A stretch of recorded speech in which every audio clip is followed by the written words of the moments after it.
WCTV is powered by Critical Mass Solar. Harness the power of the sun. Leader Bank Austin Stife. Lender NMLS number 449250. WCTV Sports is powered by Red Heat American Tavern. Under the Lights is sponsored by Atlantic Behavioral Health, B&B Training and Development, CMS Plumbing and Heating, Code 1 Barbecue, Dandelions Ice Cream, DePerzio Construction, Frango's Chicken Fingers, Wilmington Knights of Columbus, Mayflower, Mike Capistran Athletics, RSM, Tremezzo, Designs by Dawn, and John Stewart and Drain Cleaning.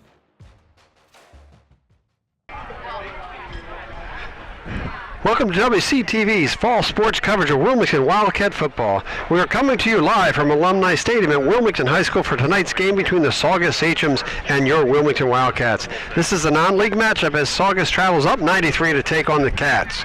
Saugus 0-1 is coached by Steve Cummings. They come in tonight's game having lost their opening game to Cambridge 21-14. Wilmington 0-1 as well is led by 8th-year coach Craig Turner.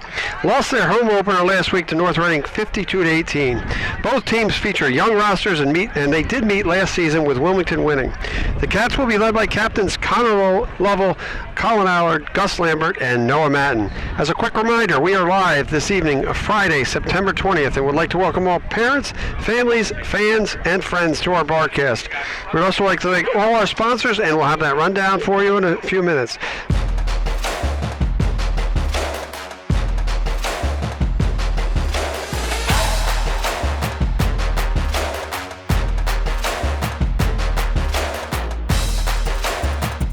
All right, we're back here with that's Braedon Almas. Braedon's walking. He did a play-by-play for me last week. Did a great job. I want to congratulate him. I watched the game from my trip out in New York. What are we looking?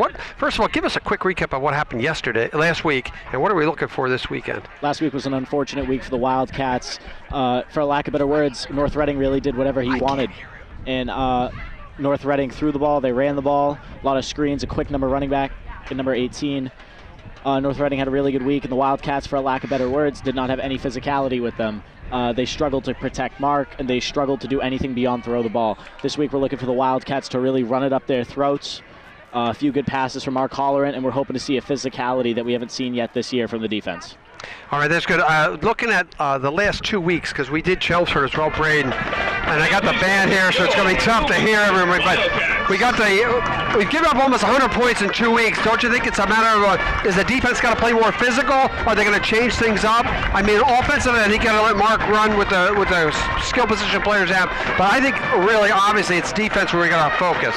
You heard me say it last week to Julian, Shella, and Jack that there was just a number of things that weren't working, and what wasn't working is the Wildcats did not want to make a tackle. All you really have to do is get low, wrap up, and drive your legs. The Wildcats struggled to do that. Wildcats is Craig Turner. All right, as we get ready for kickoff, we have Pop Warner night here tonight. Did you play Pop Warner, Braedon? I did not. I was a soccer player. You were a soccer player? What brought you to the football? I was a little too physical to keep playing soccer, Jim. Oh, I can tell.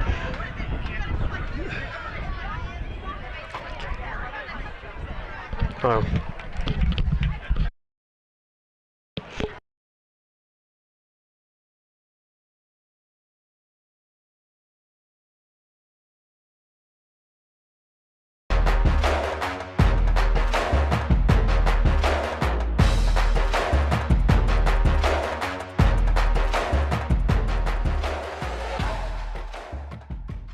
WCTV is powered by Critical Mass Solar. Harness the power of the sun.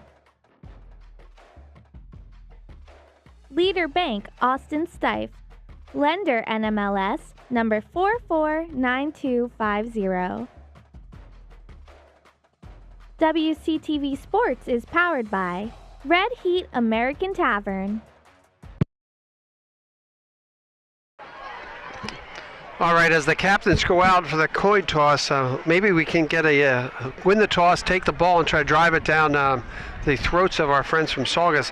I watched the Saugus played Cambridge the other night, or opening day. They had a lot of trouble late. They played a great first half. They had a great running back. his name, let's see, Manfuo. Manafo was great, scored 2 quick touchdowns. It'll be important I think for the Cats to take the ball on offense if they get the coin toss and try to drive the ball down the field, use their skill position players. Defensively, like we said, Braedon, they've been struggling. So they're going out there for the coin toss. I'm going to flip around so I can at least see what I'm doing. I'm going to have a million people in front of me, I think, tonight. Saugus looks to win the toss here, Jim. And they deferred. So I hope that we'll take the...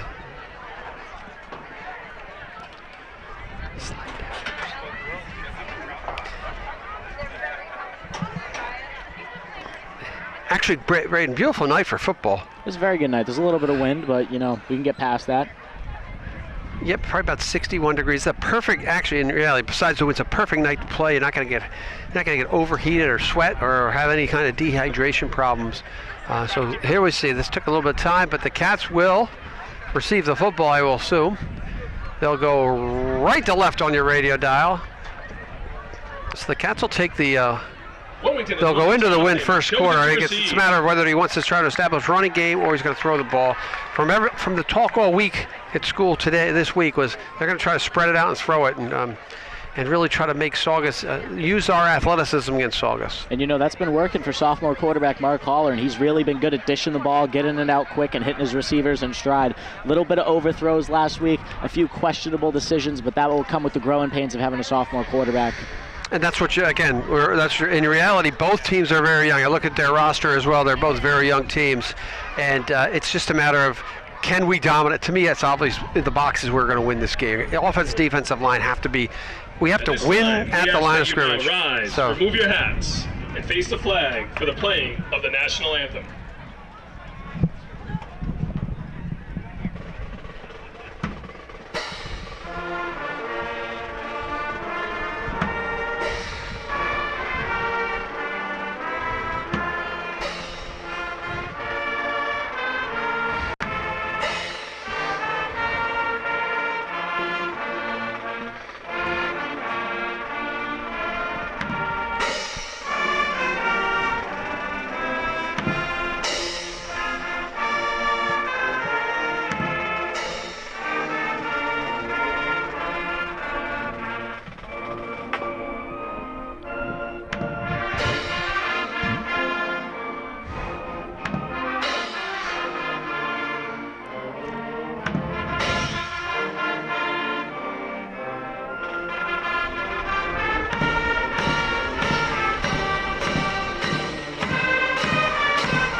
All right, as we get set for kickoff here, like I said, we are live Friday, September 20th at Wilmington High School's Alumni Stadium for this matchup between two 0-1 teams, the Saugus Sachems, who will be in white, and your Wilmington Wildcats in the Wildcat blue. Looks like we'll see a kick return available. I think their kicker was Bloom. I know that after they scored their first touchdown against Cambridge, they faked the extra point, and he converted to his tight end for a touchdown. So not a touchdown, for the 2 points. And they scored the first 14 points of the game against Cambridge. So and then Cambridge come back with 21 unanswered Number points. 5, Connor Bloom will kick off for Saugus. Number 5, Bloom. As we got Mike Maloney in our ear all night tonight. Bloom looks to have a solid night from what I saw in warm-ups. He was really kicking the ball. Wilmington's number 25, Marvin Gene, and number 4, Colin Allard, deep to return. So they're not, again, deep is really weird because they're not really that deep. Marvin's has his toes on the 25-yard line with Colin at the 32. Looks like they're set up for a quick kick right up front, and we'll split out.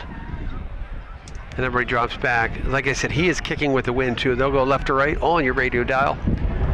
And Marvin's is to the right, and Allard to the left. Kicks up.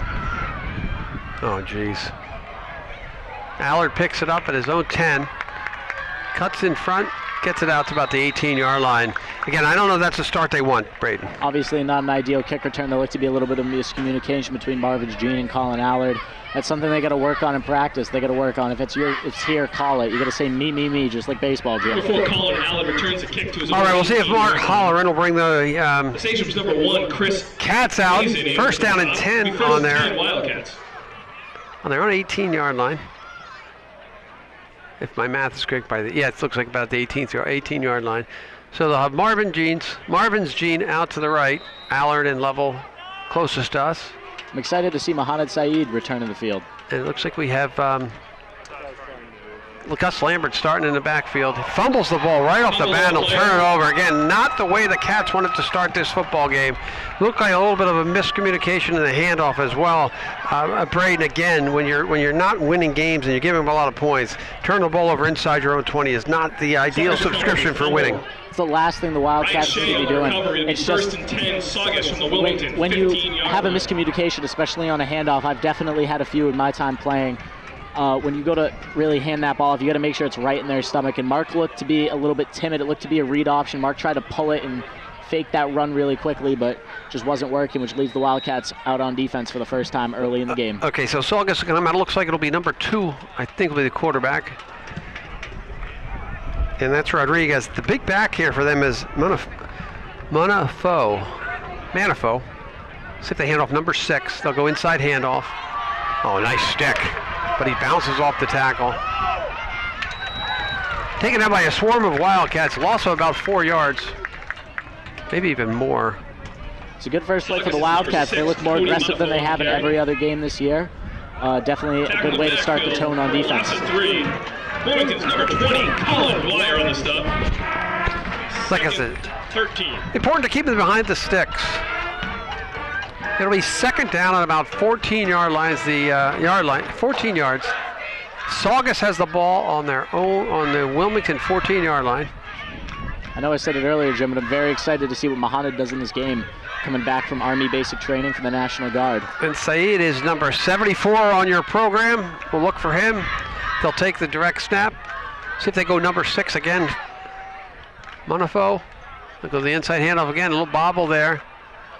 And he gets taken down. Nice tackle by, that was Mohamed there. Mohamed with the initial stop. They'll pick up about 4 yards and make it 3rd and 10.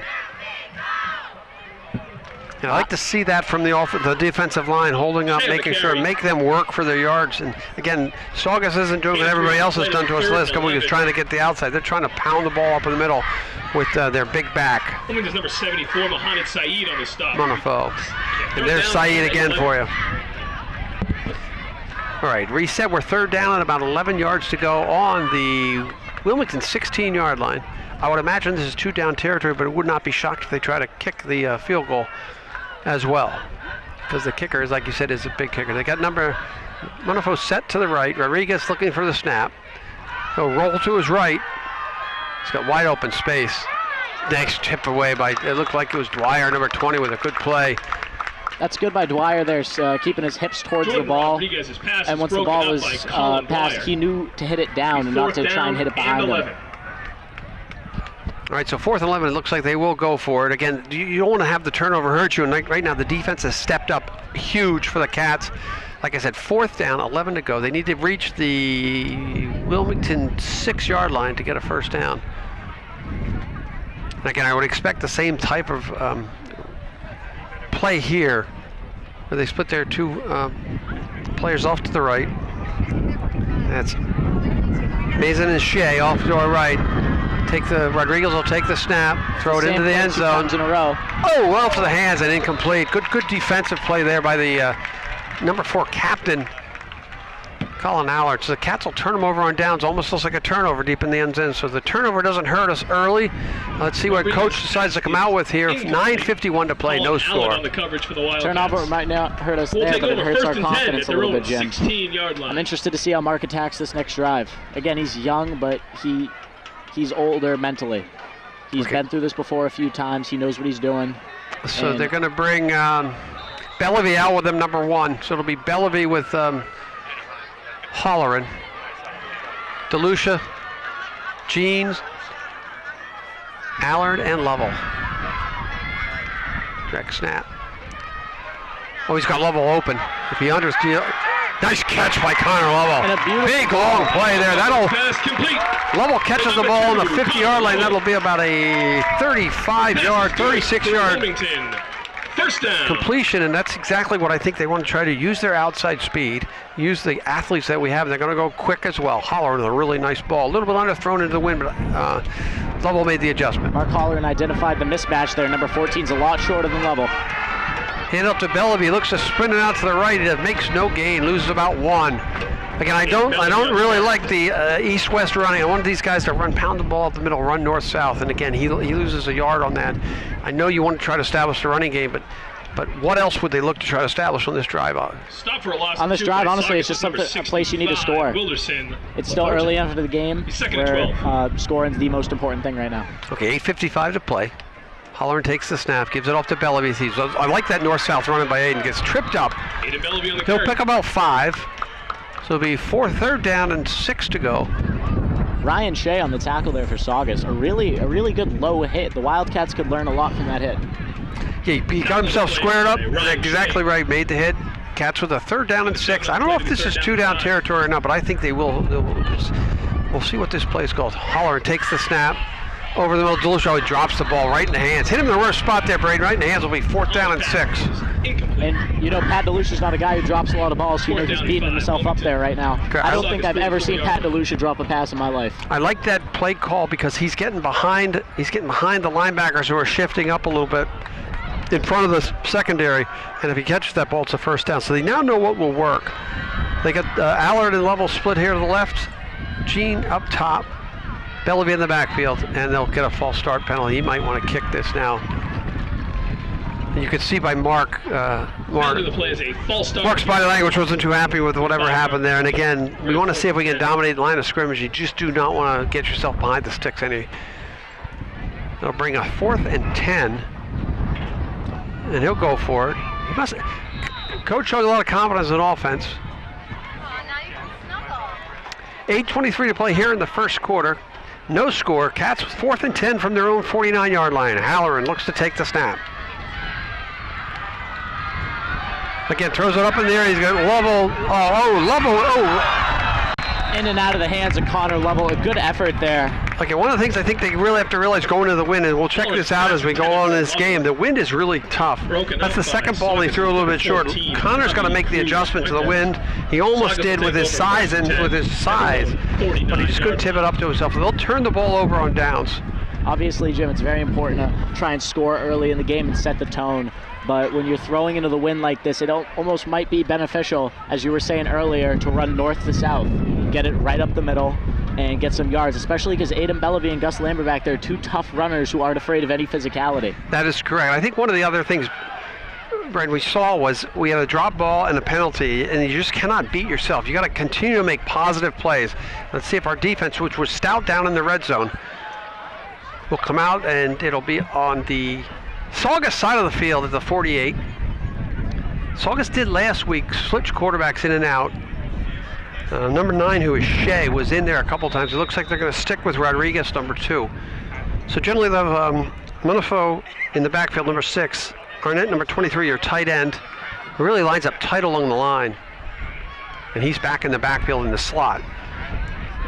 Direct snap, hands it off to Munifo. He tries to find some room. Good hard running there for about 3.5, 4-yard gain. It'll be 8:04 to play. 2nd down and about 6. Munifo carries for a gain of 3. 2nd down and 7 we'll give them. Again, and what do we really want to look for? I think they've gone to like a 3-4. What are we looking for our linebackers to do? They moved Timmy Watson up to the end.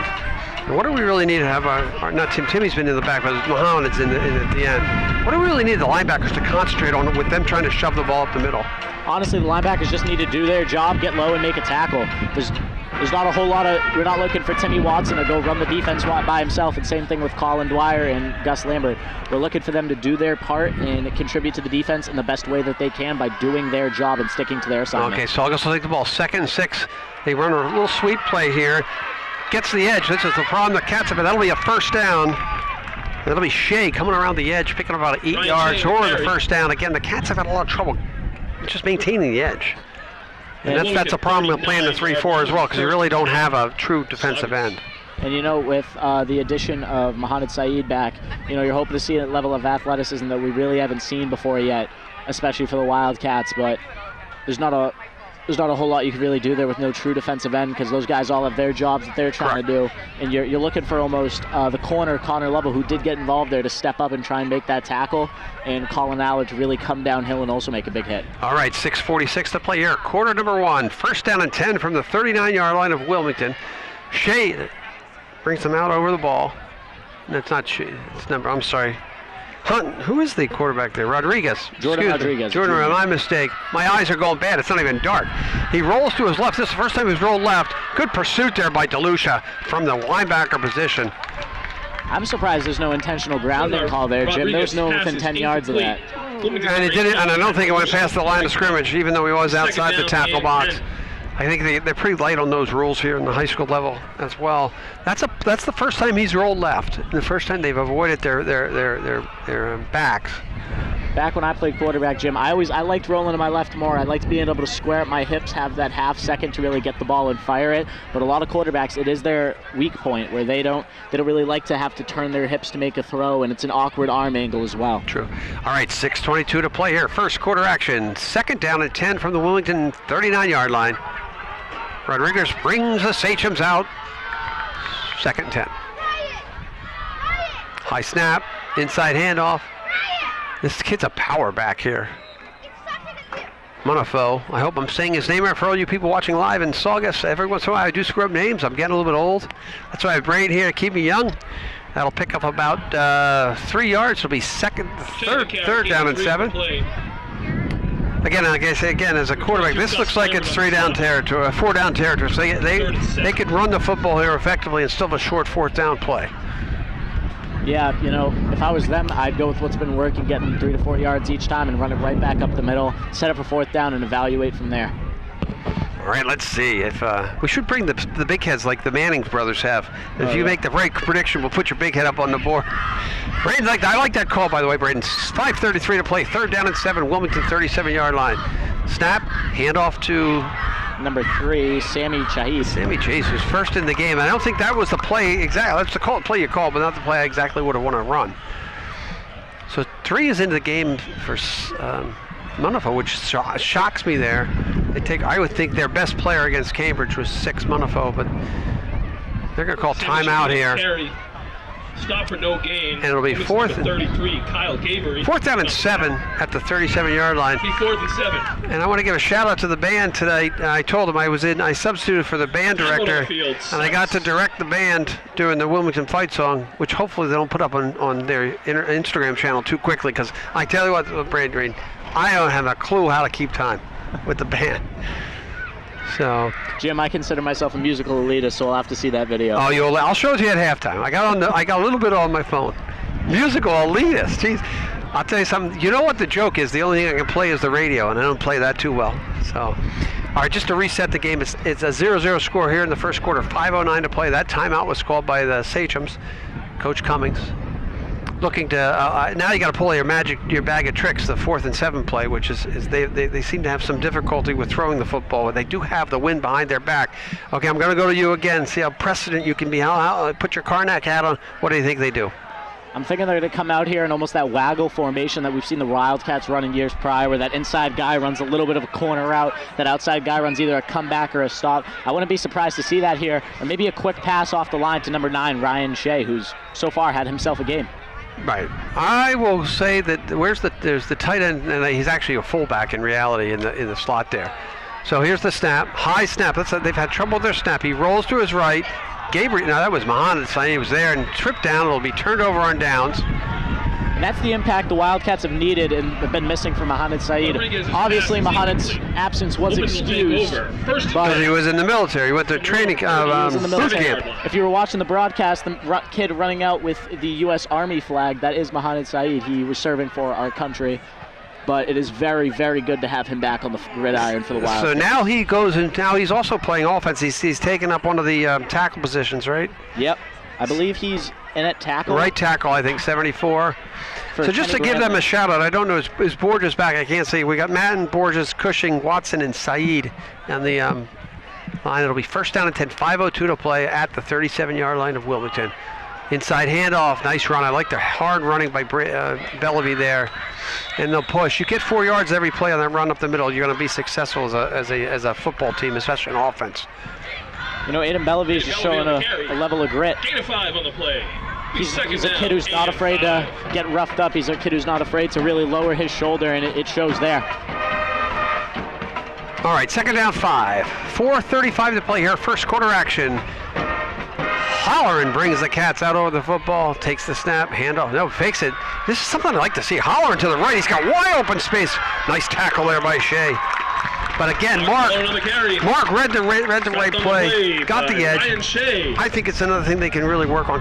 Get him in space and running because he's a tough little runner. Again, we talked about it with Julian last week. Mark Holleran is a tough kid who's not afraid to get outside the pocket and really do what he needs to do to get a first down for the Wildcats. All right, 4:11 to play, 4:09 to play. First and 10 at the Saugus 43-yard line. Drops back to pass, got Allard open. Nice catch, but he's going to be tackled.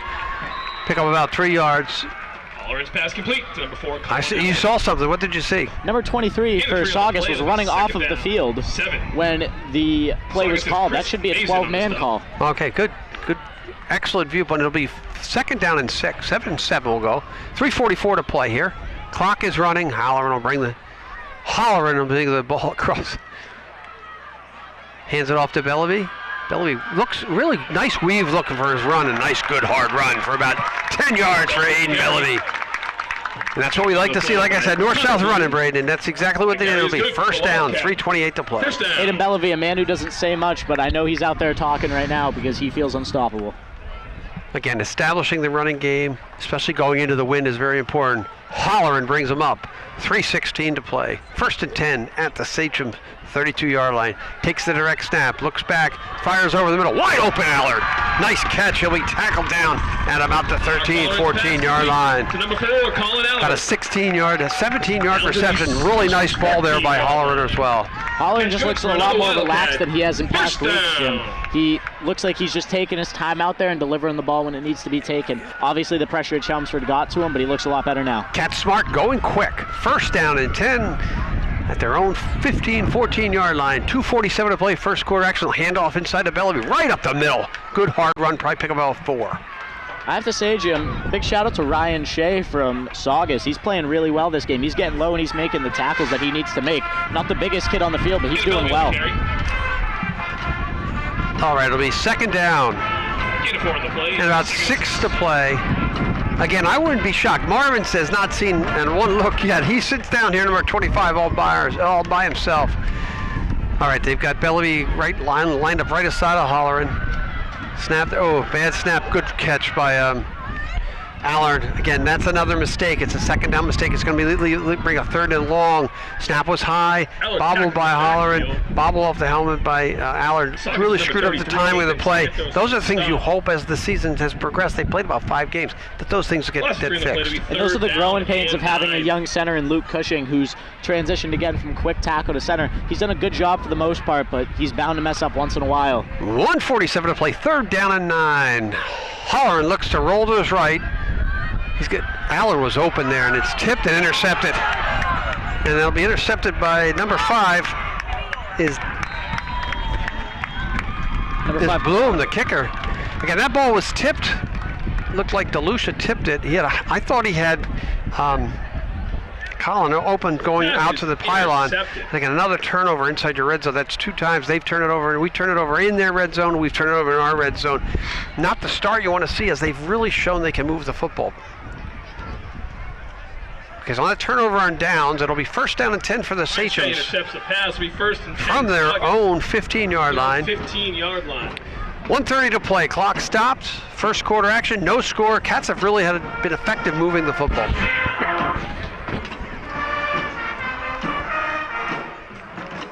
And our band, like I said, the best band in the land playing. We have, it looks like it's fluorescent night tonight, Braedon, out in the stands. It's neon night for the Wildcat student section.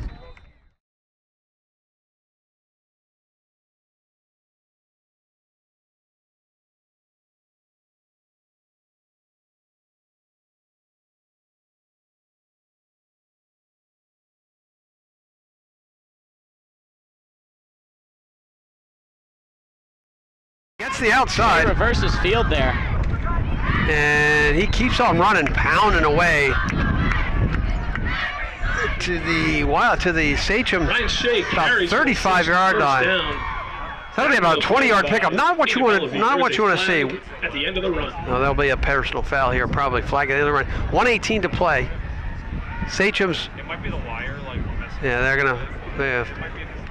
Definitely not a good look. Turn the ball over deep in your end zone, and that's bad news for the Wildcats. 15-yard late hit for the Cats. Didn't get the number of the offender here, but that'll bring the ball almost to the midway.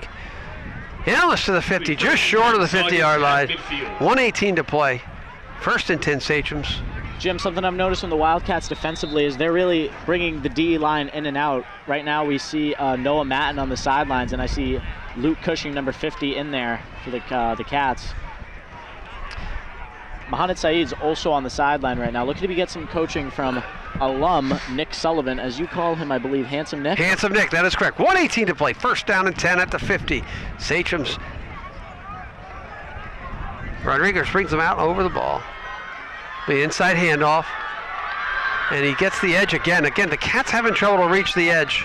And a good tackle there by number 6, Jacob McCauley. On the carry. Who's, for lack of better words, been a little timid these last few weeks. Number 6, Jacob McCauley. He wraps up there a little high, but he does make the tackle. That shows that they've been working on that in practice. 45-yard line. So they pick up gain of 5 on that. That's Shahid, I think. Is that how you say his name? C-H-A-H-I-D, Shahid. Sam Shahid, number 3, with that run. Very sorry for saying your name wrong over here. If we do, we're Wilmington people. I'm a Pennsylvania guy, don't know. 44 seconds left as the clock is running down. No score here as the first quarter just about to come down. Look like we'll get at least one more play. Rodriguez brings Saugus out over the football. Jim, I'm interested. How did you get that nickname, Handsome Nick? I don't know. He told me to call him that at the Powder Puff game last year. I was doing the PA, and I said, just call it Handsome Nick, and he laughed. That's awesome. All right. 2nd down and 10. Inside handoff against Shahid. Tries to get there. Nice tackle. Good gang tackle on the right side of the defensive line for the Wildcats. Looks to be Gus Lambert who got in there. It'll be a loss of 2. Gus Lambert struggled with a little bit of injuries this year, but glad to see him out on the field making an impact for the Wildcats as he did last year. Last one of the play will be 3rd down and 6. All right, so that's going to be the end of the first quarter. It's 0-0. Cats and Saugus in a 0-0 tie. And shout out to Richard Holleran from everybody here at WCTV, everybody on the Wildcat football team, and everybody in Wilmington. We're all rooting for you.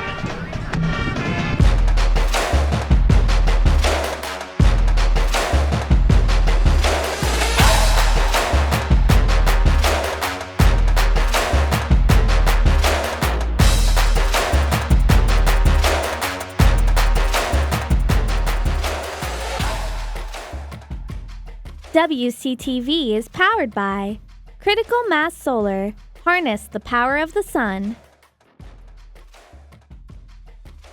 Leader Bank Austin Stife. Lender NMLS number 449250. WCTV Sports is powered by Red Heat American Tavern. Under the Lights is sponsored by Atlantic Behavioral Health, B&B Training and Development, CMS Plumbing and Heating, Code 1 Barbecue, Dandelions Ice Cream, DePerzio Construction, Frango's Chicken Fingers, Wilmington Knights of Columbus, Mayflower, Mike Capistran Athletics, RSM, Tremezzo, Designs by Dawn, and John Stewart and Drain Cleaning. And for the Holleran family, welcome, and I hope you're enjoying the broadcast. 3rd down and 8. Inside handoff, and they're really starting to dominate the line of scrimmage there. Number 6, Cody Monafuno, the great runman. Cody Monafuno. He was really tough, Braedon, in the Cambridge game that I watched. So that'll be looks like that'll move a 1st down. 1st down, yep. 1st and 10, they'll go. 11:53, like I said, starting second quarter action. Braedon Almas along with Jim Boyle here, bringing you live coverage of Wilmington Wildcat football here on a pretty nice evening on late September 20th. We can thank all our crew everywhere around getting us on the air live. It's a little chillier than I thought it would be, though, Braedon. That wind is a little brisk. A little bit, Jim, but nothing two big guys like us can't handle. Yeah. You're Pennsylvania born, Jim. How's it down there? It's a lot warmer than here. All right, here we go. 1st and 10. Shea will bring them out across at the 41-yard line. Handoff up the middle. Tackle made by Lambert. Kenny 22. Brantley also getting in there on that tackle. Wonderful carries for Like I said, you're correct. It looks like we're rotating our defensive line in and out. That was actually a good defensive play for the Cats there. Is hold them to 2. You want to keep them the second and third distances longer than shorter, because with the way they're running the football will be very difficult. 10:50 to play here. Cats and Saugus Sachems are tie at 0. Second down and 7 ball on the Wilmington 37-yard line. So again, they're going into the win now, so it'll be interesting to see what kind of play call. He hasn't really thrown the ball a lot, but if he does, he's going to have to deal with the win, just like Mark had to deal with the win. Holloran had to deal as well. All right, here's the direct snap to Rodriguez. He rolls to his right, pitches it out.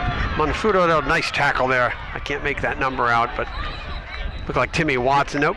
The ball came out there, recovered on the sideline by Mahanu. Takes the option.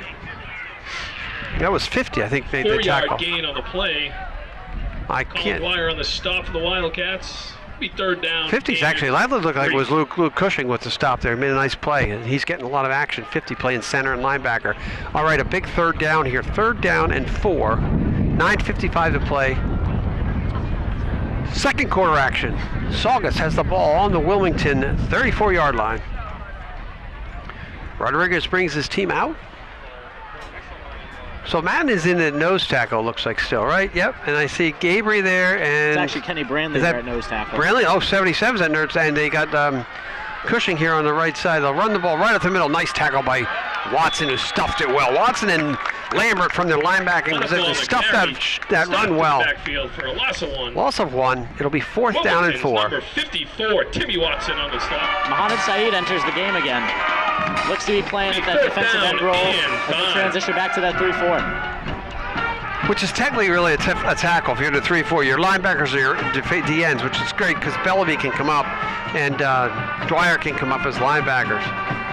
So here's a big play call. Again, fourth down, 5 yards to play. 5 yards to go, 8:56 to play. A lot of up and down the field, Braedon, but nothing much other than that. A stop here is ideal because any closer, they're close to the red zone, Jim. That is correct. Okay, so who we got in the backfield? Is that 6? Is Munifu with Rodriguez? Cody Munifu, number 6. The drop back to pass, throws it up over. Oh, nice knockdown. Big play. And Colin Allard put the sword. Actually, I think Timmy Watson knocked that pass down as he dropped back from his line. Turnover and downs. It'll be Wilmington ball, first and 10 at the 35-yard line. I'm wondering, can they hear Mr. Maloney, Mike Maloney, with his PA announcers? We're right underneath the speaker here, blasting away at us. Mike with the big, deep voice. He's our PA guy here at Alumni Stadium. 8:30 to play. Again, Braedon, now what are we looking for? What do we really want to see the Cats try to do here in this last 8 minutes of the quarter? At this point, the Cats need to score. I will say last drive, a bad throw to Connor Lovell. Maybe a little bit too comfortable there with how Lovell has been playing this game, and Mark tried to force a throw. At this point in the game, we really just need to score. All right. It'll be, is that Lambert back in the backfield? Yes, sir, Jim. So Lambert back with Holloran, inside handoff. Right up the middle. That's what you like. I really think they've really established the offensive line done a great job. They'll be able to pick up about 5-yard lines. It'll be 2nd and 5. But the offensive line has done a really good job establishing themselves and getting good push off the line of scrimmage. And I like this idea of really just pounding the ball with the 2 running backs. Second down, the addition of Mohamed Saeed and Kenny Brantley coming off that O-line where really he was really never meant to be, and putting in Gabe Borges, a junior who's been working a lot in the offseason, going to a lot of camps. Seeing him get his shot, and he's playing well so far. Okay, the play call is in. It'll be 2nd down and 4. Wilmington on the Wilmington 41-yard line. Holler takes the snap. Got everybody outfield. Throws it deep. Lambert overthrown. Again, that's the end. It's first throw with the wind. He threw it above his head. They still, again, I think they're looking at 2-down territory here. So you got 4 yards. You got 2 downs to pick up 4 yards. You know, I'm not exactly sure if I love that, but I hate to criticize the coach, but I'm not exactly sure I love that exact play call, trying to throw a ball deep, when they've really been establishing. Honestly, Jim, what I'll say is I feel like Mark gets a little too comfortable with his deep ball sometimes. He's always looking to throw it. I looked at Colin Allard, was wide open over the middle on a little bit of a drag route. If he threw it there, we'd be looking at a first down right now. All right, 7:46, 3rd down and 4 from the 41-yard line of Wilmington. Holler looks to take the snap. DeLucia comes short side. in motion. Oh, they got him open. Nice play run, but another really good tackle by Saugus. And that's Monifo there. Holler's pass Ryan complete to Shea number with 18, the tackle on that play. He gets really low, kind of throws his shoulder into their ankles. Reminiscent of Owen Cushing, an ankle biter. 4th and 5. Haven't seen So that I think they'll punt here with the wind. Is Allard punting? No. So last I heard, Colin Allard was going to punt. Captain Colorado. 7:19 to play. That drive, that's offensive series sort of stagnated a little bit with the long pass. Like I said, I'd love to see them establish more of the running game, even though I know they want to focus on passes. Allard back to punt at his 30. I can't make back deep is Shea, number 9. Collins' punt is up in the air. It's going to hit one, bounce once. Takes a Wilmington sideways bounce. Somebody's got to down that. Good hustle. Allard's punt is down at the station. Is it Dwyer down that? Number 20, Dwyer. Yep. 6:50 to play here as we get ready for the mid-quarter. Station will take over. Substitution of Noah Matt and long snapping on those punts appeared to have a little bit of an effect there. The snap was direct. Colin Dwyer, you know, he was doing well at some points, and other points he was shaky. I think Craig Turner made a business decision there until Colin Dwyer improves to see what Noah Matten can do there, and he proved himself there that he's a good long snapper. All right, again, you don't need a game reset because it's still 0-0, but 6:50 to play. The Sachems have the ball, 1st down and 10 on their own 28-yard line. Actually, it's their 30-yard line. So let's, who do we got out there? We got Madden, we got Mohamed Saeed, and we've got Kyle Gabriel up front. Looks like Dwyer, Watson, Lambert in the middle, and then he's got DeLucia back. So there's 4 linebackers, and DeLucia in the back. So he's got a 3-4-4 going here. Nice little tight set here. Inside handoff to Shaid. He gets some room. Different kind of runner than Manufu, but they'll Brought pick down up by about, Aiden Bellevue there. Sammy Shaheen he'll pick up about 2 yards. He seems to be the speed back. Picks up 2 and he's plays. always looking to reach the edge. And they must have watched film, because I know from watching the film of North Reading and Chelmsford, the edge was getting destroyed on Wilmington's defensive side. And that's where you have, it'll be the linebacker here is Dwyer. Out on the other side is DeLucia. Their job is to maintain the edge and force everybody back in the middle. Instead of having our DNs come in, we go with a 3-4, which means those linebackers will be quick up into the hole, forced to play inside. 6:11, 6:10 to play here. 2nd down and 8 from their own 32-yard line. Rodriguez brings them out. We were talking about earlier, Jim, Aiden Bellevue stepping up and making a tackle from the corner position. Great play. Josh back, they're going to pitch it out. Oh, Muhammad had the tackle. Nice tackle by Watson.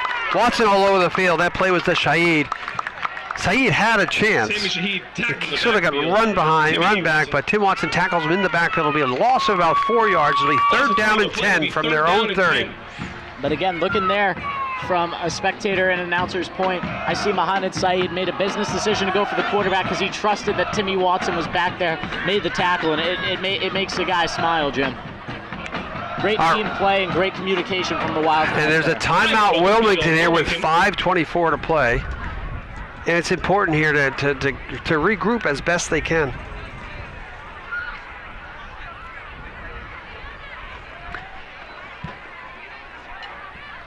All right, well, I got them regrouped. Just want to thank some of our sponsors here for bringing them Wildcat football.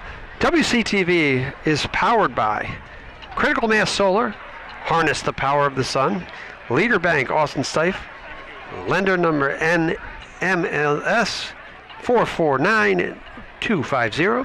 WCTV Sports is powered by Red Heat, American Tavern. Under the Lights, our weekly broadcast of the Wilmington Wildcat football season, not only football, band, and cheerleading.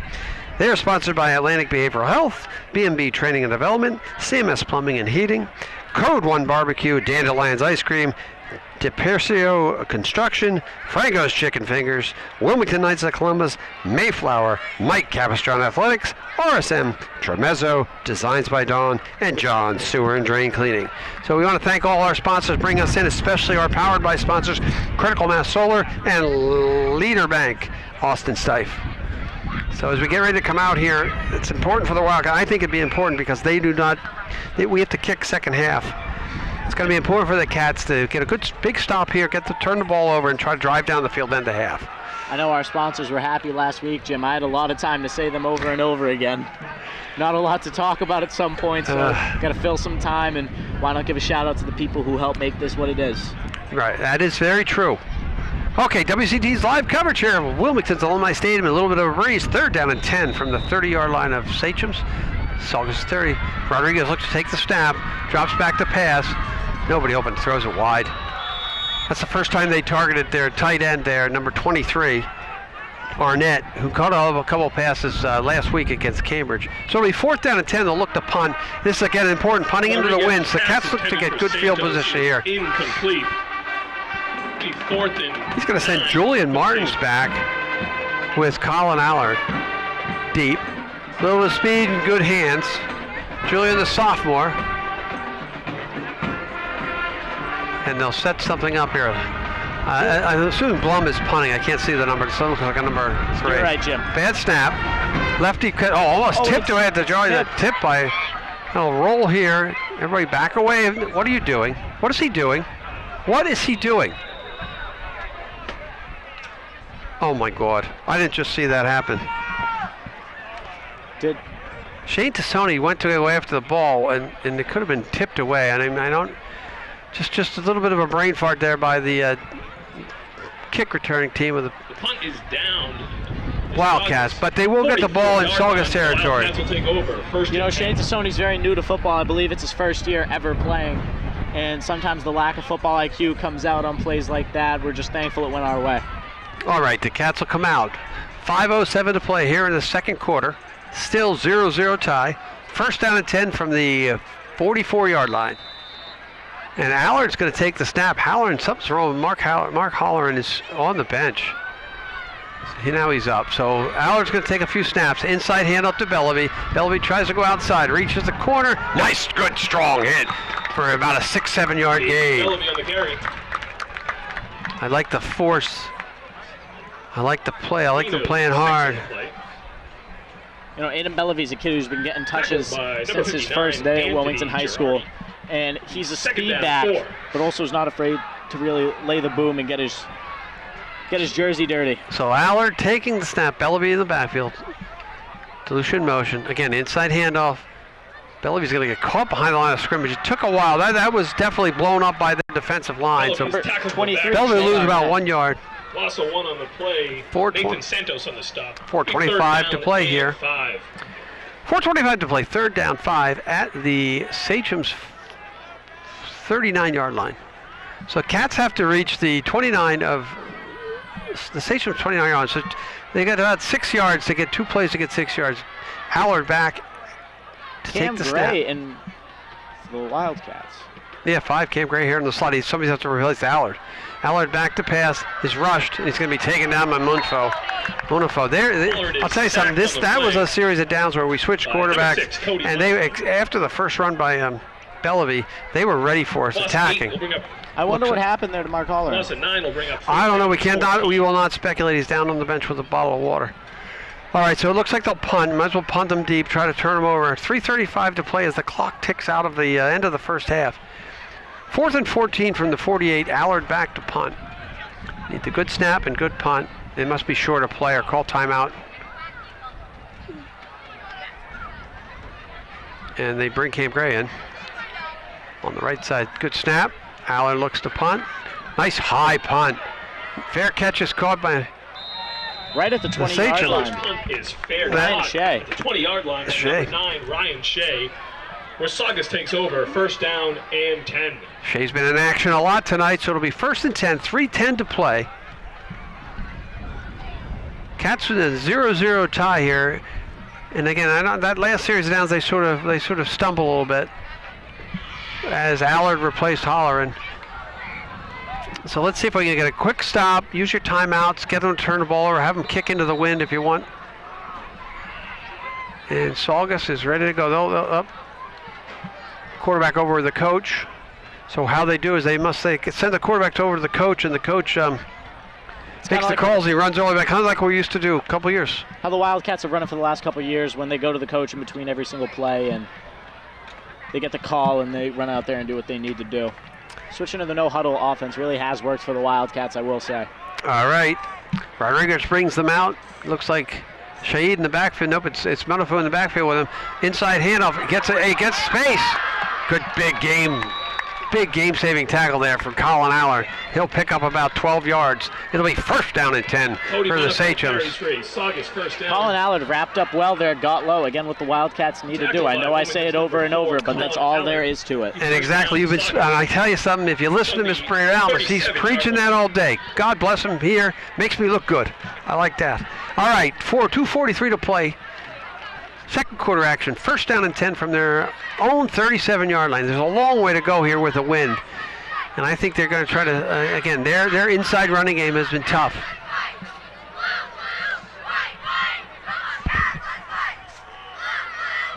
Rodriguez will take the snap. Hands off to Monifel, right up the middle again. Good tackling, good gang tackling with the Cats. Dwyer's in on that. Who's underneath there? For a gain of 2. And then it'll be Mohamed Saeed, number 74, with the tackle. Again, if you can establish that control of the line of scrimmage here, you're gonna win a lot of football games. Second down and 8. Second and 8 play, 2:04 to play. We'll be under 2 minutes when we get this snap off. A pleasant surprise from the Wildcats defense here after being rather lackluster and disappointing these past few weeks. They really come up and made some big stops this game. All right, only thing we want to avoid here right now is a big play. Saugus comes out of the football. Rodriguez will look to run the action. Monifo in the backfield. They are throwing into the wind. In motion is Shea. They hand it off to Shea. Tries to get the edge. Oh, really good play, stretching it out. That looked like... Ryan Shea tackled if I can see that DeLucia may be out there, I cannot tell from here. Wilmington will call timeout here, which is a smart play by Coach Turner. 1:26 to play. Game reset. It'll be third down and 11. Loss of 3 on the play. Timmy Watson on the stop. Third down. And our people up higher than us have Timmy Watson on the play. Timeout Wilmington. Okay, so with 1:26 to play here, there's two. If you make the stop, call the timeout again. You have no timeouts left. Yeah, they're going to have to punt the football, Braedon. What do you expect? What do we expect to see from Saugus right now? Do you think they'll just run the football, make Wilmington blow that last timeout, or do you think they'll try to advance the football downfield with the pass? You know, Saugus seems a little bit reserved here. I don't think that they really have any desire to give Wilmington the ball back as quickly as they physically can, knowing that they're getting the ball in the second half due to the defer in the first. I think that Saugus is going to try and run out the clock as low as they can and not give Wilmington any time to score with any timeouts. All right, I tend to have to say I agree with you, but you never know.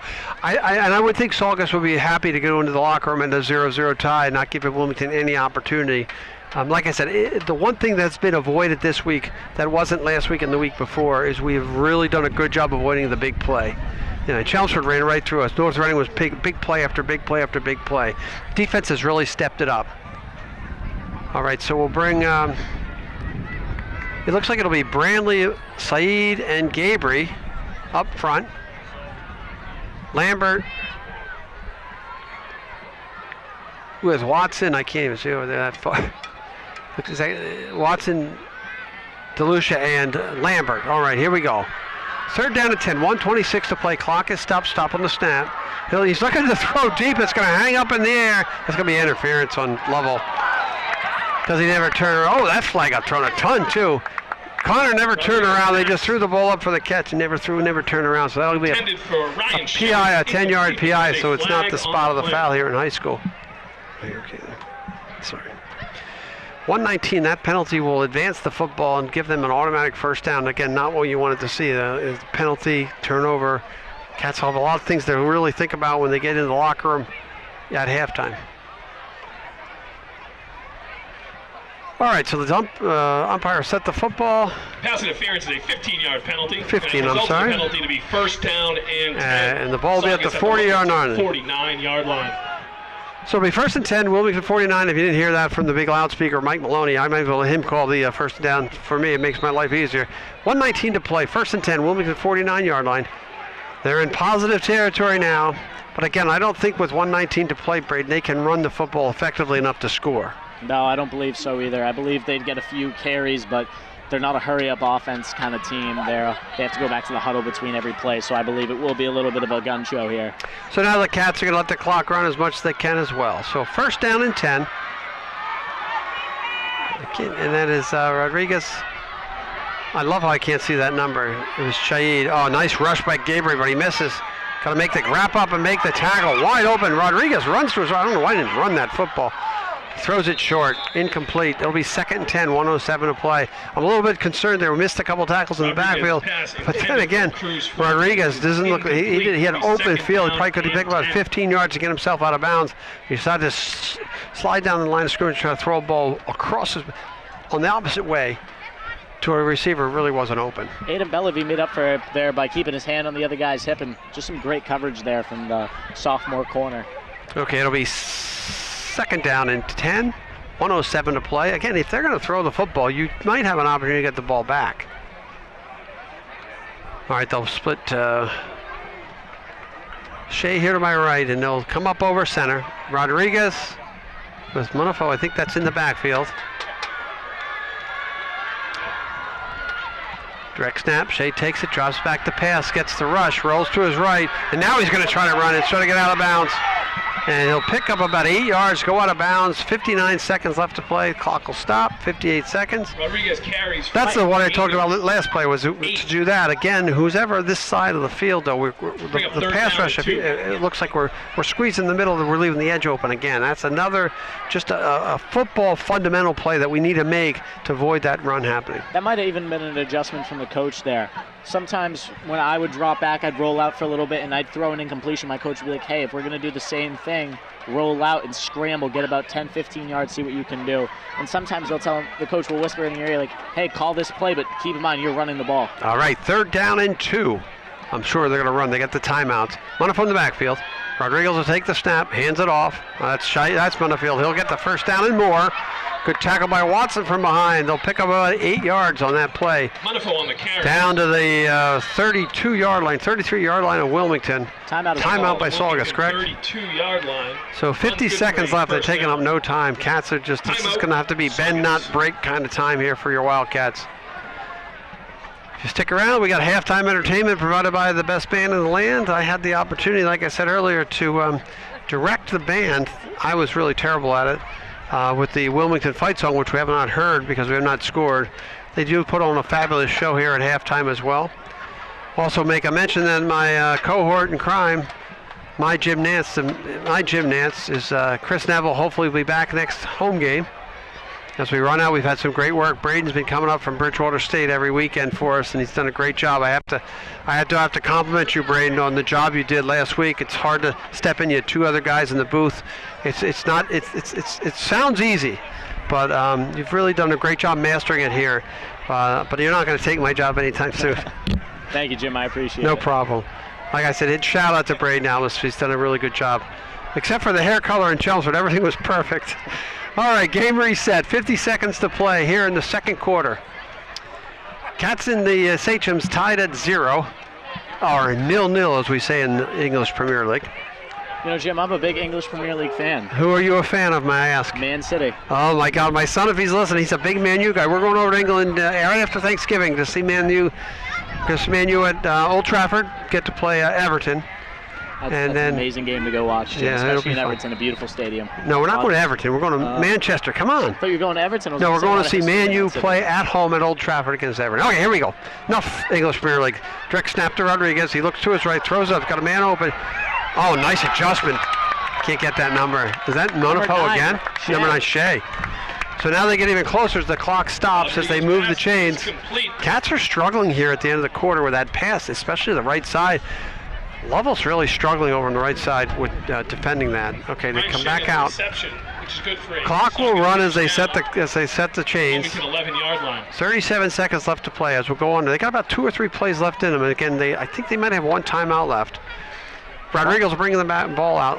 I would even look for Shea here, right here on the right side slot. Wouldn't be surprised to see a little over the middle post action for and Shea. Inside handoff. Good hard running, great tackle by the Cats. Stopping at about the 4-yard line. Timeout by Saugus. That'll be the last one. 16 seconds left. This would be a big stop for the Wildcats here. Give Saugus all the momentum going into halftime. We can't do that. Again, the pass interference play on 3rd down didn't help. That long pass over here way to the right. The kid's impressed me, the Rodriguez kid, with his throws into the wind. The wind's still about as strong as it's been. So they'll be at the 5-yard line. 16 seconds left. Now I think you almost have to throw the ball. But, again, the kids run so well. Monafo's run so well. I would not be shocked to see them just try to drive that ball up the middle. not the way you want to end the half because Saugus gets the ball to start the second half. Their run plays normally last about 6 to 7 seconds. If they think that they can get a run play and spike the ball before the time runs out and try a pass, I'd say go for it. But yeah, that means they need to communicate. They're young. I'm not sure if they're. Where's our list of their kids? Is their kid a freshman? The quarterback? Yeah. I believe he is a junior. Junior. Okay. So again, very young teams. Both teams here are very young teams. Jordan Rodriguez is a junior, you're correct. So, again, they've done a good job. Cody Munifo is a senior.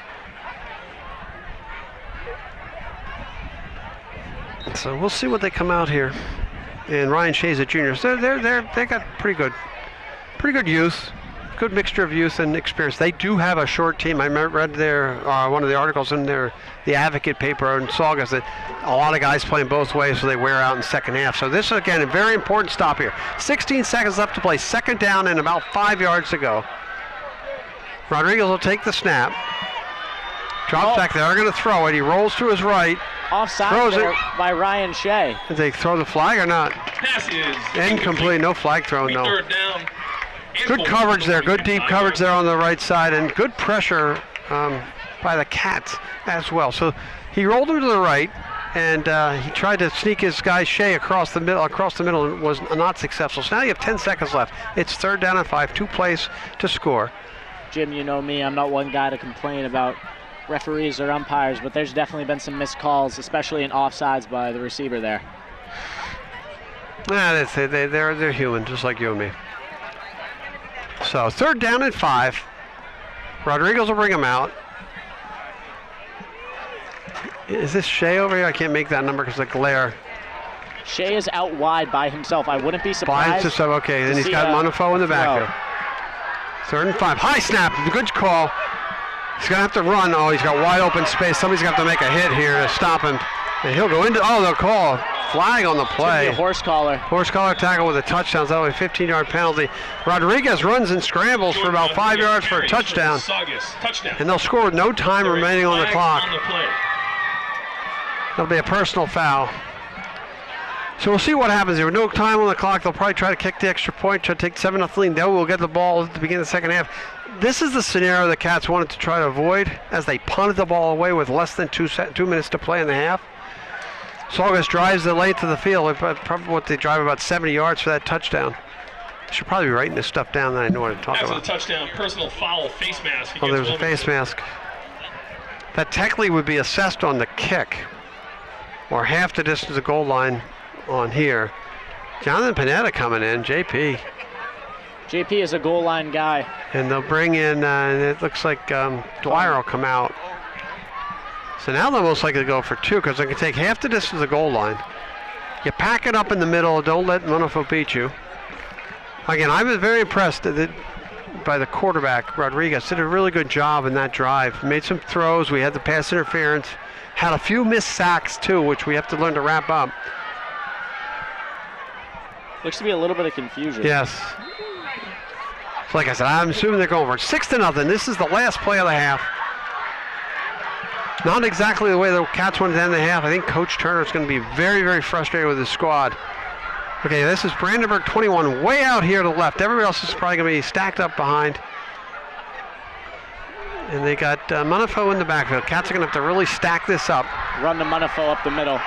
And they give it to him the right side. He's going to get it easy, untouched. That'll be a 2-point conversion. Cats will go into halftime trailing 8-0. So like I said, at the end of the first half, Wilmington 0. Saugus 8, Wilmington 0. We'll be back with second half action after this.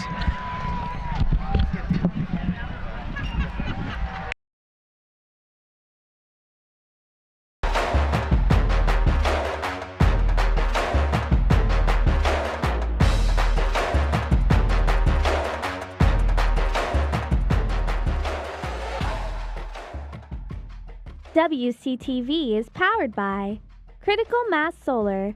Harness the power of the sun. Leader Bank Austin Stife. Lender NMLS number 449250. WCTV Sports is powered by Red Heat American Tavern. Under the Lights is sponsored by Atlantic Behavioral Health, B&B Training and Development, CMS Plumbing and Heating, Code 1 Barbecue, Dandelions Ice Cream, DiPerzio Construction, Frango's Chicken Fingers, Wilmington Knights of Columbus, Mayflower, Mike Capistran Athletics, RSM, Tremezzo, Designs by Dawn, and John Stewart and Drain Cleaning.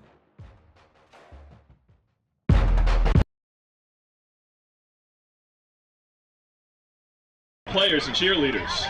You're the heart of our community and the future stars of football and cheer. Let's hear it one more time for these amazing young athletes.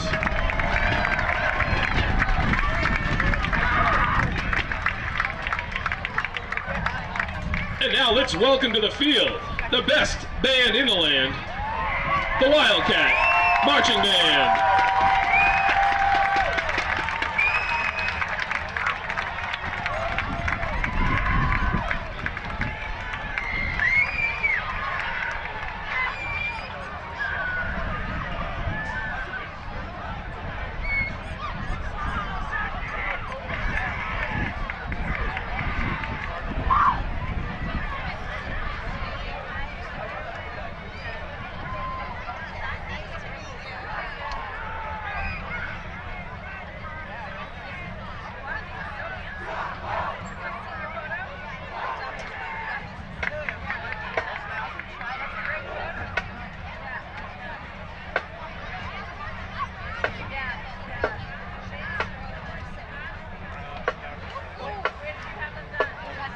I gotcha. It's like hard to get your depth perception right. I got my tongue jammed up against the thing there. No, you're not the only one. Someone else just almost fell down here too.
All right, welcome back here at Alumni Stadium as we get ready for second half action. Cats gave up a long, about 65-yard drive to end the half with a 2-point conversion. Saugus taking a 8-0 lead. As you just saw, the best band in the land, Wilmington Wildcat Marching Band.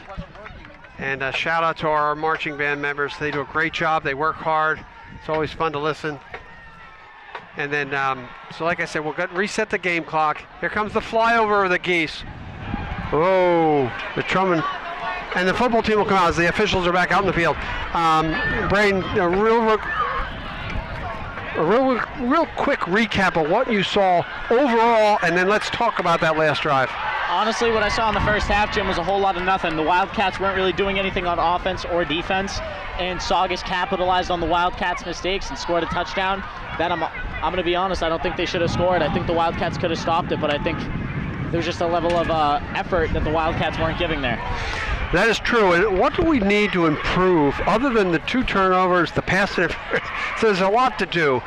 I personally would like to see them just try to shove the ball up the gut as much as they can. Let Bellaby and Lambert just take over the game. Bellaby and Lambert are definitely 2 game changers who I feel like haven't been used properly in this game. I feel like you really just got to hammer the A-gap with both of them. Put it right up the middle and see what they can do. And the best part about having 2 backs who can be power backs and speed backs is that they can do whatever they want and they can come in every other play so you know they're not tired. Okay, defensively, I think we, other than that pass interference, we're still missing a lot of tackles, especially in the backfield. It's something, again, you had mentioned that a couple times they wrap up. You can't just have Timmy Wasson being your big tackler the whole game. Everyone's got to contribute, and they got to really try to stuff they're going to run the ball on us now with the 8-0 lead. So you got to really try to stuff Saugus going here in the second half. Other than that, I mean, defensively, the one drive is really the only time they really made some hay against our defense, but we just have to really buckle down here and score points. I mean, simple as that. Defense has held it to 8, and the offense has not put the ball in the end zone. Honestly, Jim, I just need the Wildcats to come out fired up. I need them to come out ready to make a play offensively and defensively, because if not, this is going to be a really, really long second half for all of us. Well, let's count on no long second half as the sun has completely left us, and we're standing out here in the cold. I never thought I'd say that on September 20th. I love this fall weather too, but I think that I might have underdressed just a wee bit here as well. But as you age like I do age, you get the blood runs thin, or as Bruce Springsteen says, the blood runs cold. Sometimes I feel like I gotta explode, but I have to quote Springsteen once a time, so if my family's watching at home, they can laugh at me. All right, so teams are coming back on the field here again. We are live on WCTV, Wildcat football action. I'd like to thank again. Let's go through our sponsor list again because we have the time and we can thank them for you guys out there watching in TV land. And shout out to all my fans and our fans and out there. And Critical Mass Solar, of course, number 1. Thank you as a prime sponsor, powered by, and also Leader Bank, Austin Stife. Then WCTV Sports is powered by Red Heat Tavern, Red Heat American Tavern. So like I said, WCTV powered by is Critical Mass Solar and Leader Bank, Austin Stife. And then also we have our Under the Lights, which is our weekly or bi-weekly programming that we run to highlight the season of Wildcat football. Those sponsors, Atlantic Behavioral Health, B&B Training and Development, CMG Plumbing, CMS, excuse me, Plumbing and Heating, because they did my work at my house. Code 1 Barbecue, Dandelion's Ice Cream, DePercio Construction, Frango Chicken Fingers, Wilmington Knights of Columbus, Mayflower, Mike Cabestron Athletics, RSM, Tremezzo, Designs by Dawn, and I can't read the last one because I'm blind. I'll get that last one for us in a second. Jim, you can count on me going to Frango's Chicken Fingers after this game. All right, that's good. Do you have to go back to school at all tonight, or are you staying home? You know, Jim, I might stay home for the weekend. I miss Wilmington a little bit. Oh, you miss us that much? That's good to hear. All right, so looks like we are going to have a change at quarterback as we come out the second half. Mark Holleran will be replaced by Colin Allard on offense. Something we do not have official word of what happened, but he is He's going to sit the second half, and it's a shame because he's been doing a really good job, and I do know the Hollerans love to watch him on WCTV. So kickoff will be Colin Allard, and again a good kickoff here into the wind. Colin Allard will open the second half, taking. So Cats will go kick into the wind, and then they'll have the wind at their backs for the fourth quarter. So they're going to bunch it up here. Saugus doesn't know what to expect. I don't think you'll see an onside kick here yet. You want to try to get them on their heels and force them to get rid of the ball so we can establish some set of offense. All right, 12 minutes to play here. 12-minute quarters, 8-0. Saugus leads. Allard to kick off.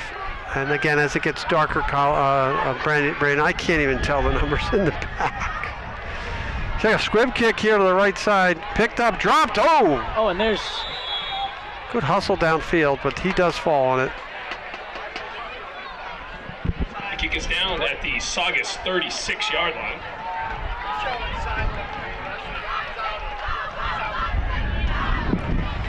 All right, so it'll be first down and 10. Kick was down by number 28. First down and 10 on the 36-yard line of Saugus. Cats look come out and stop. Like I said, I have to compliment the Saugus offense in that last drive. Rodriguez, Monifo, and the rest of their offensive teams did a great job. So now they'll bring it back out. They will be in no rush. I have the pleasure of having the quarterback, Rodriguez's mom, and looks like his grandma sitting aside of me. And she did say I did pronounce his name right. So and I know his dad's watching out there on WCTV. So welcome, Mr. Rodriguez. I hope you're enjoying the broadcast.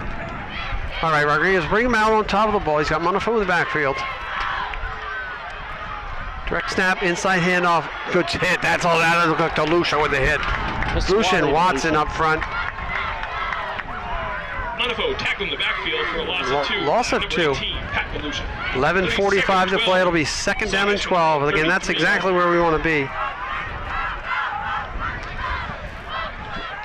I just want to trip over your wiring here, Braedon, so I can get myself situated so I can see. Not a big running back in number 6 for the Sachems, but he appears to be a hard runner, and he runs the ball well. Yes, obviously, and I think that's what they're going to try to establish their running game, although, like I said, in that drive in the second half, the Sachems did a really good job in mixing pass and run. All right, second down and 12, 11:05 to play here, second half action. Cats drill 8-0, direct snap, throws it all the way wide. That's the Arnett there, big tight end.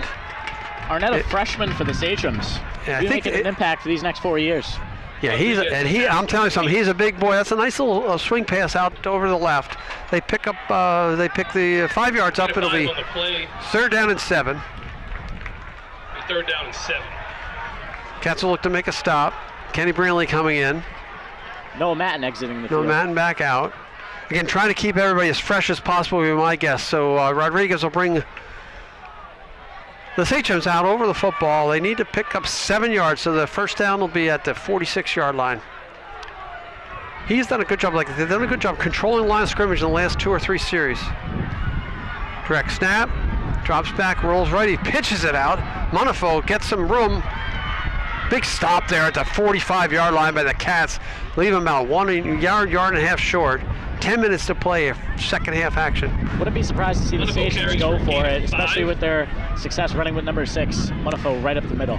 Yeah, it looks like he's going to keep his offense on the field. 2 Saugus from their own 44-yard line.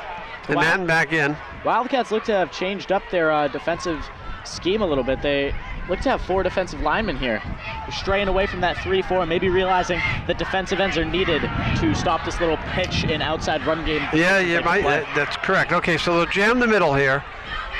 Rodriguez will take the snap. I don't see, is that Monifo or is that, that's Monifo up the middle. Need to have a stop, and they don't make the stop. He gets the first down. Again, the key to that series of downs was this third down. The third down run was 8 yards that made it a short fourth down, easy call for the coach. Saugus continue to run the ball, clock running at 9:14 to play here in the third quarter. First and 10 from the 48-yard line. Like I said, the Cats need a quick stop. They are going to go into the wind on offense. Colin Allard will be taking the ball at quarterback when they resume the offensive side of the ball. Direct snap. Inside handoff. Monifo again. Missed in the backfield. Hit again. Drives, gets about 3 yards. Again, missed tackles early. The first hit, he's breaking through the first hit. Cats cannot Carries for a gain secure the tackle on the first hit, Braedon, and that's been a problem all season long. Yeah, they like to make that initial hit, get that initial contact, but normally the running back, receiver, the quarterback even sometimes bounces right off and really does whatever he wants after that, gains a few yards, and it might not seem like a whole lot of yards, but 3 yards every time is 9 yards. You need one more for the first, and run that up the middle with Monifo. Correct. It's working for him. All right, 8:10 to play, 2nd down and 7. Ball on the Wilmington 49-yard line in positive territory. Rodriguez will take the snap. Hands off inside, that's Monifo again. They're gonna work him, and the Cats do a good job sticking him at the line. And one of the things I realize there is Pat DeLucia filled the hole as a linebacker, which is what we're not seeing a lot. Great play there. 3rd down and 8. Looks like he lost about 1 yard, 3rd and 8. 7:44 to play. Pat DeLucia, another guy for the Wildcats that hasn't made a lot of noise this year, made a little bit more noise last year, and is really doing an excellent job at filling gaps, especially as a linebacker, because I know Pat's played a little bit of D-end as well. Okay, on the 3rd and long, Kenny Brantley has come back in, Noah Matten back out. It seems like they're rotating those guys in and out. And they got Gabriel on the right. Gabriel on the right, and Watson technically up on the D-end on the left with Brantley, and I'm assuming that's Muhammad Saeed. So here's a big play, 3rd down and 8. Cats need a big stop here. Drops back to pass. Rodriguez is going to throw deep. Oh, there's going to be pass interference somewhere. He threw that over there. Holding on. Pass is incomplete. There are flags on the play. I'm questioning that pass interference call, Jim. I don't really see any contact being made by Bellevue. That ball was overthrown anyways. It was an uncatchable ball. I think they're going to call a hold there on Bellevue, because he held, he impeded him by holding. That's why the pass look was overthrown. That kid throws a nice ball. I mean, into the wind is a really nice ball. So we'll see what they call us here. It's probably a 15-yard pass interference penalty. And the penalty is holding against Wilmington. 10-yard penalty, holding. 10-yard penalty will give Saugus a 1st down at the Wilmington 40-yard line. So the difference between pass interference and holding is 10 or 15 yards. Again, another mistake by the secondary. The Wildcats, they need to get a stop. It was 3rd down and long. That ball was probably not going to be complete. They continue to make mistakes, to continue to cost themselves opportunities to win football games. Well, some referees are very selective, and I feel like they're dealing with inside handoff, Monifo. Oh, good stick by Allen. That's going to be a hold. Oh, guess. Oh, that's another flag from way deep. These guys got the flags came from both sides. I want to see what this call is. Stopped on the play by Colin Allard. Multiple flags on the play. So flag from the backfield would indicate a hold. The flag from the deep secondary, I'm not exactly sure what that would be, unless it's like a chop block or something. So we'll wait for the call. 6:53 to play here at Wilmington Alumni Stadium. We're live Friday, September 20th. The Saugus Sachems 8, the Wilmington Wildcats 0. Now a penalty on our friends from Saugus. A legal block in the back. There was illegal block in the back. Spot of the foul. It's about time Wilmington got a call. So the Wilmington gets their call. Braedon is such a homer here. He's an ex-playing homer, I can tell. We're just as tough on our team as we are on everyone else, so we're allowed to slide that. That call, we'll move them back. The penalty will be 1st down 17. I'd like to believe I'm a pretty fair announcer, Jim. I go for both teams, but at some points there's just some selective That's correct. eyes by the referee. That is correct. So they Allard goes out. They got to fix his uniform. And it'll be 1st down and 17, 6:34 to play, our 3rd quarter action. 1st and 17 from the 47-yard line. Theo Bryson into the game. Yep, Bryson in for Allard. High snap. He's going to throw the ball way downfield, in stride. Good defensive play by Bellevue. And he shouldn't yak him, just back off. His pass is broken up. I will say a phenomenal ball by quarterback Rodriguez for the Sachems. Exactly, into the wind. Really good throw, but Bellevue was there to make the play. And not sure if that was which offensive player that was for our friends from Number 9. No, was it 9? Shea. So it was Shea. Shea's been really impactful both offensively and defensively. I don't know if Allard has come back into the game yet. But it'll be 2nd down and 17. They decided to try to throw deep. They must feel like they have an advantage with Shea on Bellevue on that left side. And the kid Rodriguez has really done a good job in getting the ball up in the air, and you know they do have the wind at their back, so his throws have been really spot on from here.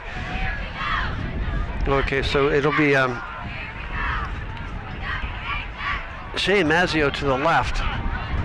2nd and long. Yeah, very long. Going to throw a swing pass there. The big guy, nice tackle. Barnett gets the pass, but they don't pick up any yards. Mahanat Saeed with a good wrap there, and Gus Lambert came and finished the job. Yeah, again, really good play by a good read by the defensive line. He was where he was supposed to be, and he made the tackle. Number 77. Linebacker came up. Actually, they called Kenny Brantley on that tackle, not Muhammad. So let's give that one to Kenny. You know, something Saugus has done really well with in this 3rd quarter that we haven't even realized is they've wasted almost 7 minutes at this point. They're eating clock. They're eating clock. They know exactly what they're doing. All right, 5:46 to play. Cats trail. They have not touched the ball. It'll be 3rd down and 17. The most important thing here is to avoid big play and a pass interference call. Drop back. Keep everybody in front of you.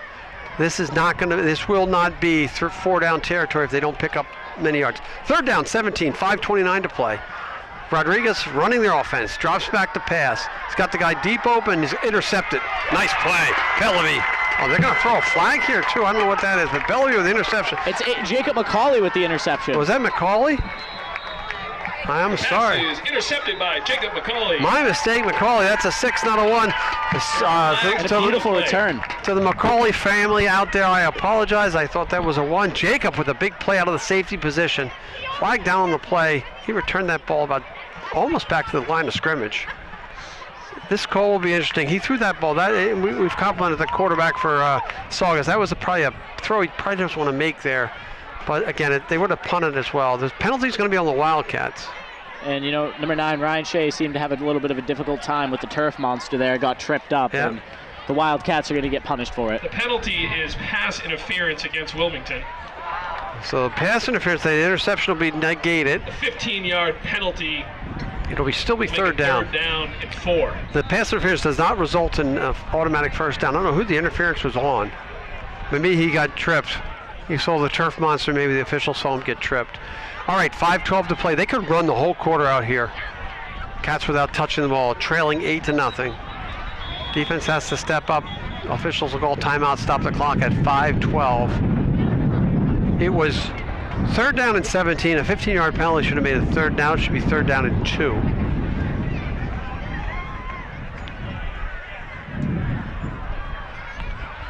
Officials will slide it up a little there. They'll move it up because they figure if it was 3rd and 17, you go 15 yards, it'll be 3rd and 2. So as you can hear the wind in my mic, 5:12 to play. Like I said, Cats trail 8-0. Rodriguez looks to think, I expect inside handoff to Montefiore. There it is. Nice tackle behind the line of scrimmage, and he sleeps through Watson, but he's going to get the 1st down. Good power run. Cats again have to wrap up and tackle. If they don't wrap up and tackle, they're going to. These kids are going to eat us up. Like I said, you had made the point, Braedon. They have run clock. 7 minutes running clock. 5:04 to play. It'll be under 5 minutes when they snap this ball. Aided by a pass interference, 2 pass interference penalties on long plays.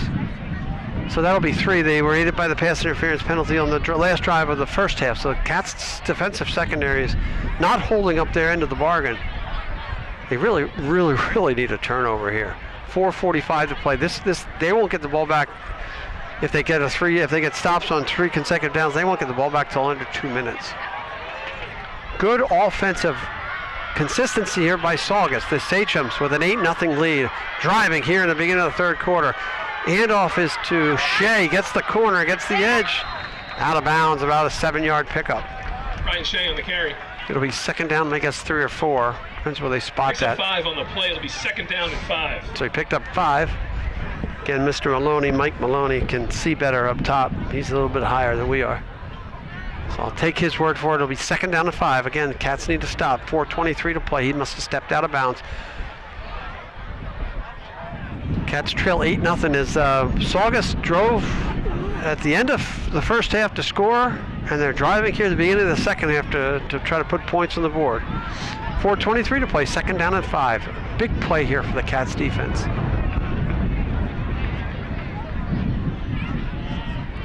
Pretty good crowd here, good student section as well. Not as big as North Reading, but North Reading is not as far as Saugus. Rodriguez will try to get the edge. Oh, nice tackle there on the outside. I can't make out that number, but we'll wait for Maloney to give me a holler. Rodriguez tackled in the backfield. It's like Lambert, yep, Gus Lambert. 4:11 to play. It'll be third On the play. Gus Third Lambert down and stop. 7. Good play, good Third pursuit down, there, but 7. again, whoever's on that edge has to keep the edge. The guy did get around the edge a little bit. He got east-west quick enough to get around the edge, almost broke that play on north-south.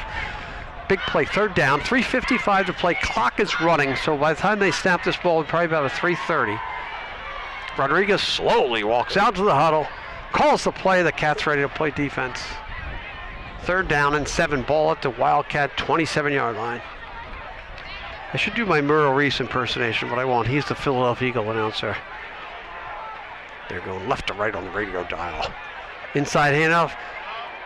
Munafu's going to get the edge again, all the way to about the 11-yard line, knocked out of bounds. Cats have no answer here right now on this drive to anything that the Sachems are doing. He knocked out of bounds at the... The run is good for a Sachem first down. Ball's going to be spotted on the 11-yard line, so they can get a first down. It'll be 1st and 10 on the 11-yard line. 3:22 to play. Gabriel comes out. I'm not sure who replaced him. I'm sure Brantley's in. Luke Cushing on the replacement. Luke Cushing, okay, we really did, again, they found something they like around that left end. They've gone there twice. I wouldn't be shocked to see Munafu coming right side, power run, inside handoff. And the inside handoff, he goes to the left side. He'll go in, oh, good tackle, right about the 5-yard line. The line of scrimmage is being won by the Sachems here right now. They're dominating line of scrimmage on the offensive end. On the stop to the Cats. He's second down and 5. Good tackle by Dwyer. We'll see JP, Jonathan Panetta, and Noah Matten come in. Brandley, I can't make out those numbers coming out. Cushing's one. And they'll put Saeed back in. They'll have too many men on the field. I can't count that high. Here we go. Second down and 4 from the 5-yard line. Munafo hit at the line of scrimmage and knocked back. He'll pick up about 2 yards on the play. And that's what they need to do. They need another big stop here on third down. It's a great gang tackle by the Wildcats. Correct. They really need that, Braedon. 3rd and 4. Again, if I'm the Sachems here, I just keep on pounding the ball. It's been effective. If it ain't Again, broke, don't fix it. I wouldn't be shocked here on this play that they go everybody right and have the quarterback roll left, because he's been quick as the Cats are over pursuing as they see the play going left. See what the play call is. They got a coach right behind me in the booth. I cannot hear him though. 1:57 to play. Clock is running. Third down and 3. They can get a first down at the 1-yard line. They're at the 4-yard line. Snap. Handoff inside. Munafo cuts through. He's going to be tackled at about the 2-yard line. It'll be 4th down. 1:42 to play. 4th down at about an inch and a yard and a half, maybe 2 yards. 4th down and 2. Make it 4th and 2. Here is the play of the game, Braedon. No doubt about it. Cats need to stop here. If not, they will run the risk of trailing at the end of the third quarter by 2 touchdowns. Yeah, this is a big stop for the Wildcats, Jim. This is a time where boys become men on the football field, and they want something on the other side. Coach is settling them down. Quarterback over. They're going to let the clock run and call timeout, is my guess. Because the quarterback's not even out in the field. Good use of the clock by the Sachems here. Not a lot of fun stuff here for our Wildcat fans. Thanks for joining us here on WCTV. There's the timeout. We got less than a minute to play here. Timeout on the field. Third quarter, Cats have not touched the ball on offense at this quarter. They're going to run almost a 12-minute drive here on the Cats, aided by 2 pass interference penalties. I'd like to thank everyone who's working the cameras and the board, and Braedon for everything we got going. Right now I got Matt McMakin standing aside of me working on the camera. Got Maria Alberti running the board for us, doing a great job. I think, is that Matt back there from... I can't hear. Bob. Oh, okay.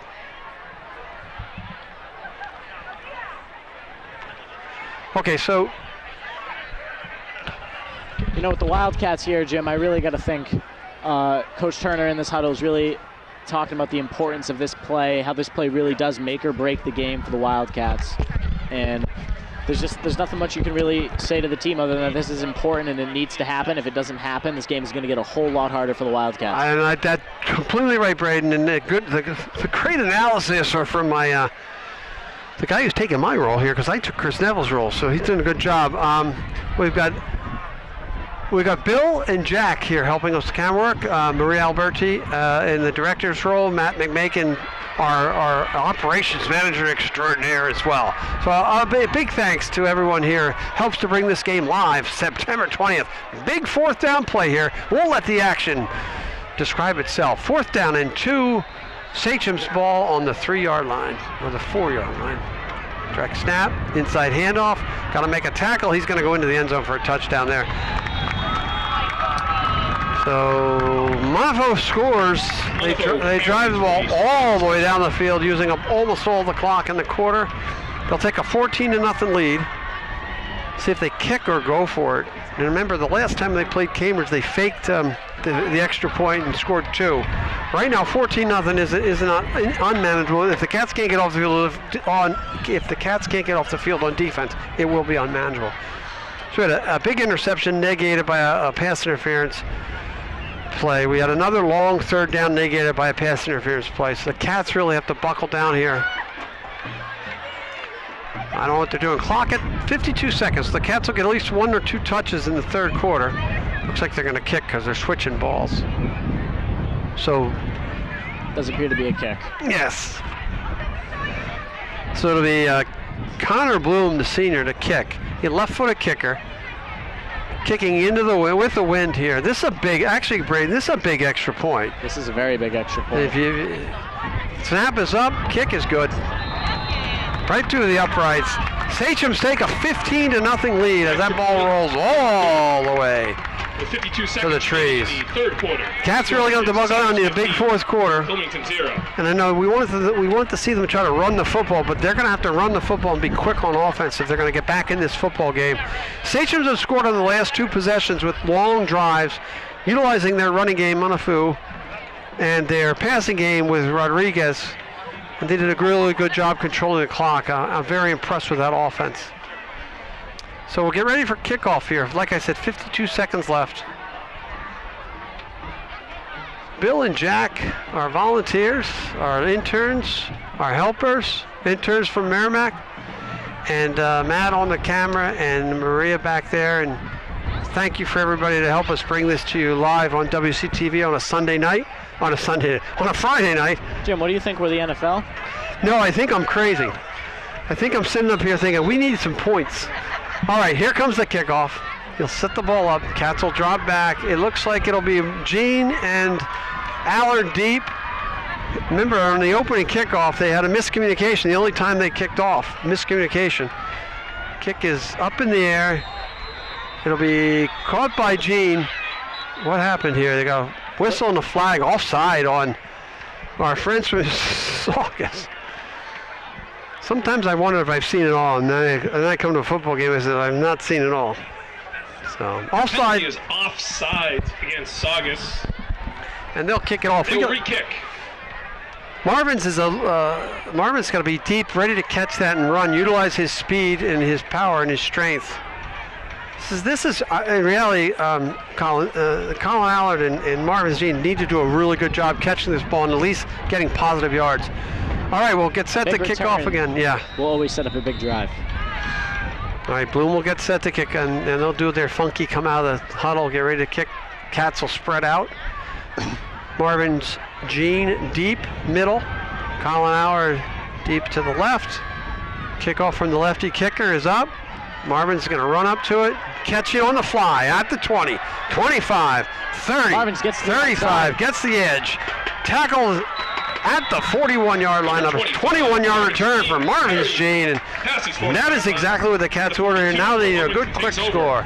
And when you get the ball in the hands of an explosive, quick player like Marvin's Gene, that's the thing that happens. All right, let's reset. We got 44 seconds left here. Third quarter action. Sachems with a 15-0 lead over your Wildcats. It'll be 1st and 10 at the Wilmington 42-yard line. Carlisle is going to come out, take the snap. Cam Gray, I think, in the slot with Lovell here. He's got Gene up to the top. Bellevue in the backfield. Allard taking the snaps at quarterback. Yeah, we will not see Mark Holleran again tonight. And it'll be, he'll drop back. He's going to throw the ball deep, up into the air. He's got Lovell with a nice catch coming back. Cuts into the right, using his speed and his power. Beautiful. He's running. Nice play by Lovell. And I'm going to say, Jim, Colin Allard is no newcomer to big games at quarterback. He's no newcomer as of a freshman. Oh, we got a flag right down here somewhere. I don't know why. It's going to be a sixth. Monifo's going to get a penalty. There's a flag on That'll the be a play. 15-yard personal foul penalty. He must have hit Allard behind the line of scrimmage, behind the play. Again, with the wind in your face, Lovell makes the adjustment and catches the ball over the shorter player. He came back to the ball. Cats with a good, real understanding of what had to happen. Got to punch the ball in here quick. 29 seconds left in the quarter. This would be a big score for the Wildcats here, Jim. Okay, well, Gray and Allard split left. First and goal, Wilmington. Marvin's Gene out to the right with DeLucia From the Saugus 6-yard line. at the tight end in the slot. I would love to see try to get DeLucia right across the middle here, but I think they're gonna run the football with Bellevue. Try to go up the middle. Inside handoff. Oh, good gang tackling. That'll end the quarter for us. The offensive line.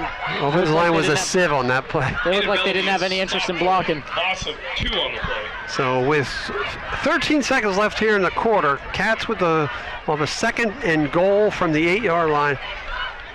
6 seconds, this will end the quarter. They're not going to get this play off. They're not going to be quick enough. So as we get ready to end the third quarter, let's see if they blow the whistle. That'll do it. Third quarter is over. We're in the books. After 3, Cats trail the Sachems 15-0. We'll be back with fourth quarter action right after this.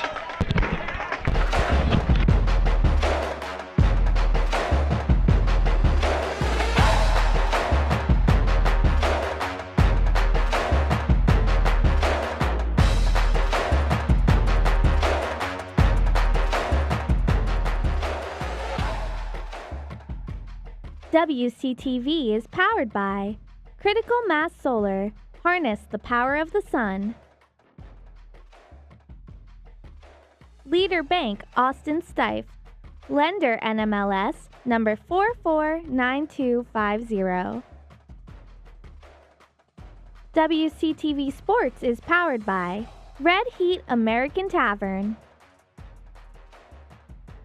Under the Lights is sponsored by Atlantic Behavioral Health, B&B Training and Development, CMS Plumbing and Heating, Code 1 Barbecue, Dandelions Ice Cream, DiPerzio Construction, Frango's Chicken Fingers, Wilmington Knights of Columbus, Mayflower, Mike Capistran Athletics, RSM, Tremezzo, Designs by Dawn, and John Stewart and Drain Cleaning. All right, welcome back. Alumni Stadium here, September 20th. We are live on WCTV for Wildcat football coverage. 12 minutes to play here in the game. Cats trail by 15-0. They have the ball 2nd down and goal from their own 8-yard line. Colin Allard will look to come out, take the snap. He's got Gus Lambert in the backfield with him. Marvin Jeans to the left. Allard and Cam Gray in the slot to the right with DeLucia standing right to his right side. Need a touchdown here, Braedon. Rolls right. Throws it to DeLucia. DeLucia runs into the, just short of the touchdown. DeLucia didn't extend the ball completely over the line. It'll be at the 1 yard, it'll be at the half-yard line.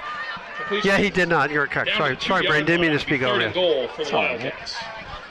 Wildcats look to really just try and get the ball in the end zone any way they can. I wouldn't be surprised if they just went right up the gut with Aiden Bellevue, or maybe even a little bit of a waggle concept here. All right, 3rd down 1. They need a touchdown. Bellevue in the backfield. They'll they'll fumble it. Oh my God. The snap is messed up between Bellevue and Allard. Fumbled and recovered by the Sachems on about the 3 or 4 yard line. We'll take over 1st and 10 from their own 4-yard line. When it goes bad, it goes bad. When it rains, it pours, Jim. And when you're running downhill, you can't stop if it's muddy. I just made that one up. All right, it'll be 11:48 to play here in the quarter. Cats with a fumble inside the red zone. Not what the doctor ordered. Now they need to really need a stop and a turnover quick. As we get 11:48, 15-0, Cats trail. You can't do that at the 1 yard line, Jim. You cannot do that. Well, again, that's a point where Colin Allard has been a receiver all year. I know he's played quarterback. It's just the not getting enough reps, not having the reps, and having to be a replacement. He and Aiden just missed the handoff, and they fumble. Things happen, Jim, but 1 yard line, it's unacceptable. I totally agree with you. Not disagreeing with Braedon. I have to explain a little bit, though. All right, 1st down and 10. They'll hand it off to, that'll be a fade. Oh, that might be a safety. We're going to look for it. No, the ball came out. Ever call that play here? The ball must have popped out. A run up the gut when you're on your own 1 yard line. It'll be 2nd down. Oh, that looks to be a safety for the Wildcats. I see Connor Lovell holding his hands above his head. Safety for Cats. Cats pick up 2 points on the safety. I believe the last time the Cats got a safety was 2 years ago in the Thanksgiving game at Tewksbury, when Jacob Roque was the quarterback of the team. There's a flag on the play, though. Let's hold on for a second. It did look like he was tackling the end zone, and it looked like he fumbled it out of the end zone, which would lead to be a safety. They're going to hold the flag. If that play stands, it'll be 15-2. Scoregami, probably, by the way. That one's for my son at home. No, that safety will stand. 11:17 to play.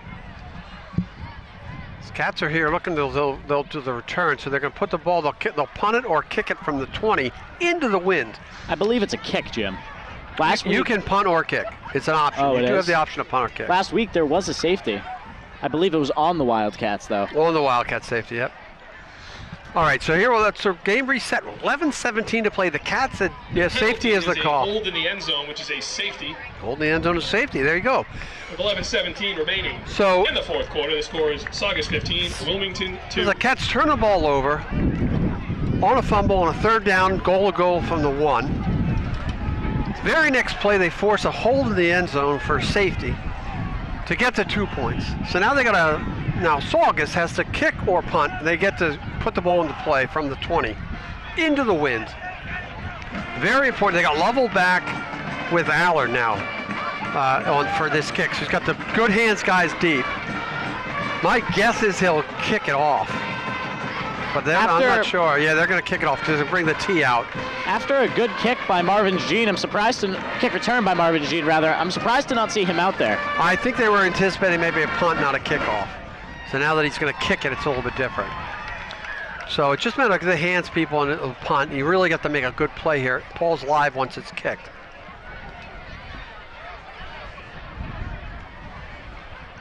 All right, Bloom will kick it off. Lefty kicker. Into the wind. This will be an interesting kick into the wind.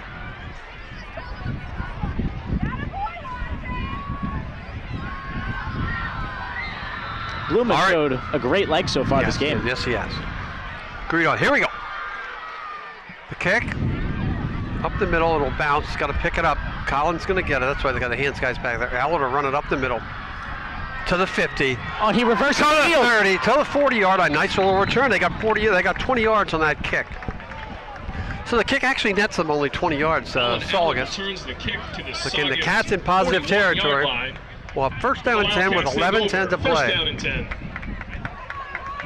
The irony is those 2 points could come in handy because they did make the extra point and they hit the 2-point conversion and the extra point for the kick. Both teams came into the game 0-1, so one of these teams is going to walk away a win. Don't walk in front of the camera. Don't walk in front of the And Allard will bring the team out with Lovell, Gray, DeLucia, and Gene. Gene outside, right, and he'll have Gus Lambert in the backfield with him. I'd like to see them roll him right and try to throw to the right to either DeLucia, Gray, or Lovell over here, because he does a good job when he's moving with the football and throwing it. Colin does. Here we go. 1st and 10, 11:10 to play. Drops back to pass. He'll run it up the middle. He's going to get stopped takes the there. Snap. Decides to take it himself there, but DeLucia wide open over the middle. For a gain of 1.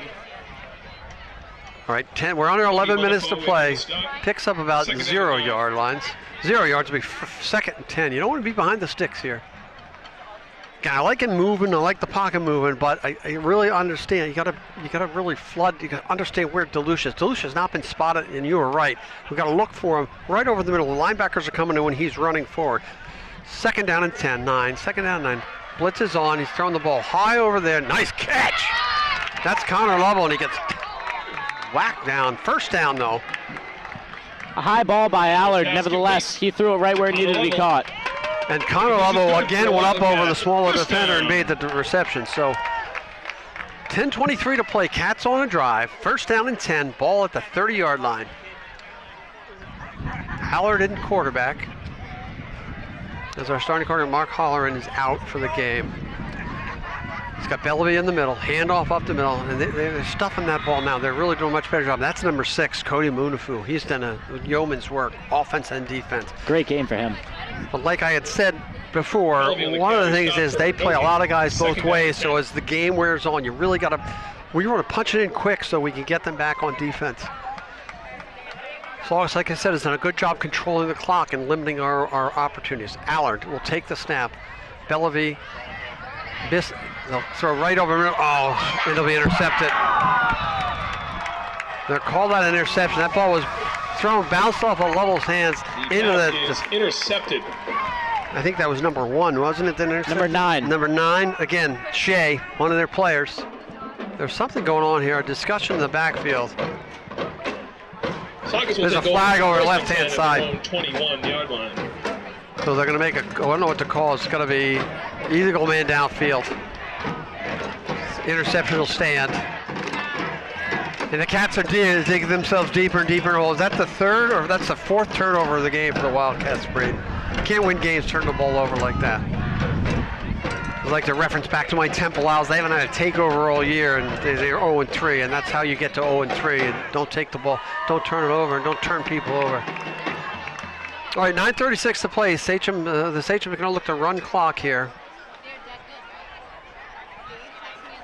So, Quiet Paul has come over the stadium as the Wilmington faithful are being frustrated on a turnover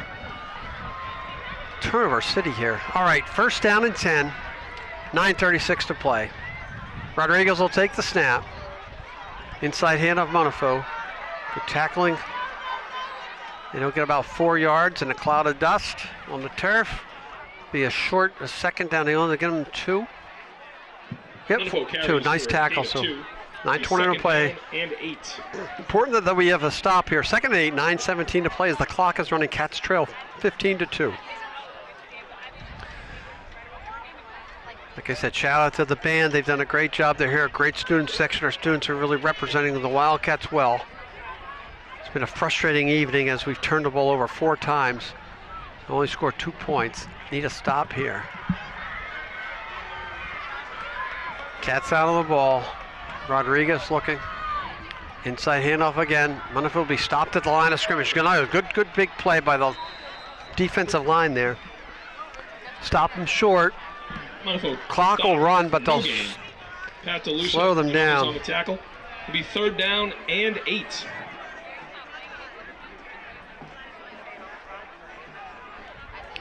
Looks like Max Bagtaz is in 28, right down below us here.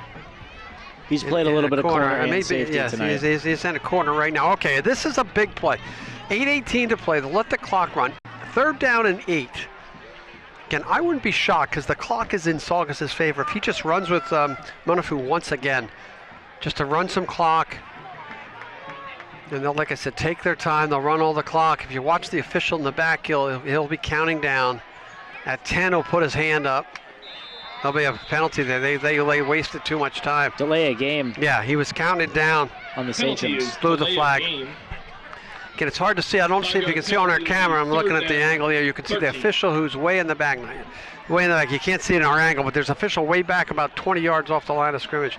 He's the countdown guy. You watch him, you'll see what happens. He puts his hand up. There's 10 seconds to play. He counts us down like this. We know this will be a delay of game penalty. All right, so it'll be 3rd down and 13. 7:45 to play. Inside, they're going to roll right. try to throw deep. Oh, that'll be picked. Oh, Allard almost picked that off. Allard with a beautiful coverage on that play. He knocks it down. Clock will stop. 7:36 to play. Cats 2 scores down. It's almost going to be like a basketball game now for me. We're going to be quick and really run things quick. 13. And then Blue will be in to punt. As my friends from Saugus on my left are getting a little bit nervous over there. They're doing a good job. All right. 7:34 to play. 4th down and 13. Ball in the Wildcat 18-yard line. Julian Martins and Colin Allard back there. Martins and Allard back. Got to secure the ball. Julian, you got to put your mouthpiece in. I don't think he likes his mouthpiece, Jim. I don't think he does it. He likes seeing him flopping around. All right, snap is back. Kick is up. Oh, let it go. Everybody get out of the way. Just scramble. Ball bounce sideways. And they'll only pick up about 20 yards on that 20-yard net again. Ball will be up the 39-yard line. Cats in positive territory once again. Another opportunity to punch the ball in. It's important. They got to punch quick now, Braedon. Score. Get off the field and score again. Correct. And they've done a good job defensively this quarter getting off the field. Didn't do a great job defensively this third quarter because they ran the clock down to 44 seconds. So now it's going to be Colin Allard will have to lead the Cats down the field. They got to be quick. Again, I think sometimes it takes us too long for the plays to develop, especially since we're in like there's no huddles. And again, with your backup quarterback in who's really regular wide receiver, a little bit different. Cam Gray back in the game, number 5, over to the left with Colin Allard. I'm interested to see if they utilize Gray. He's a shorter target, but he has some hands and he's a little physical. See what we can do with him there. Snap to Allard. He steps back, blitzes on. He's got wide open over the middle and gets knocked down. Slightly overthrown. Great. A little high, and they really pinch double coverage. The linebacker dropped back really well there. And Shea and Monaco played great games for them defensively as well. There's not much, Gray can do there. It's just overthrown. It's almost like he's used to throwing a level. Yeah, that's true. 7:15 to play. 2nd down and 10 from their own 30, from the Saugus 39-yard line.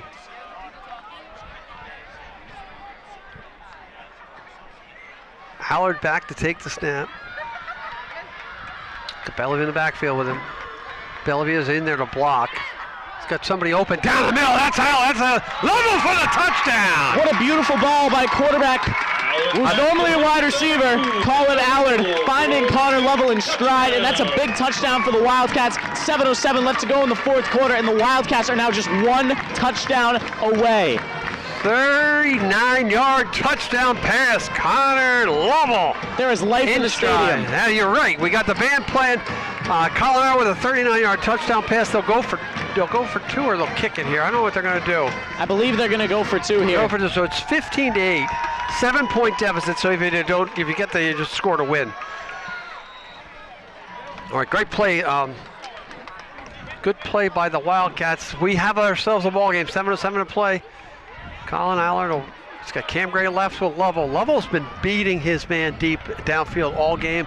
The wind has really held up when we're going the opposite way. This way we can get him deep. Really a physical mismatch for the Cats.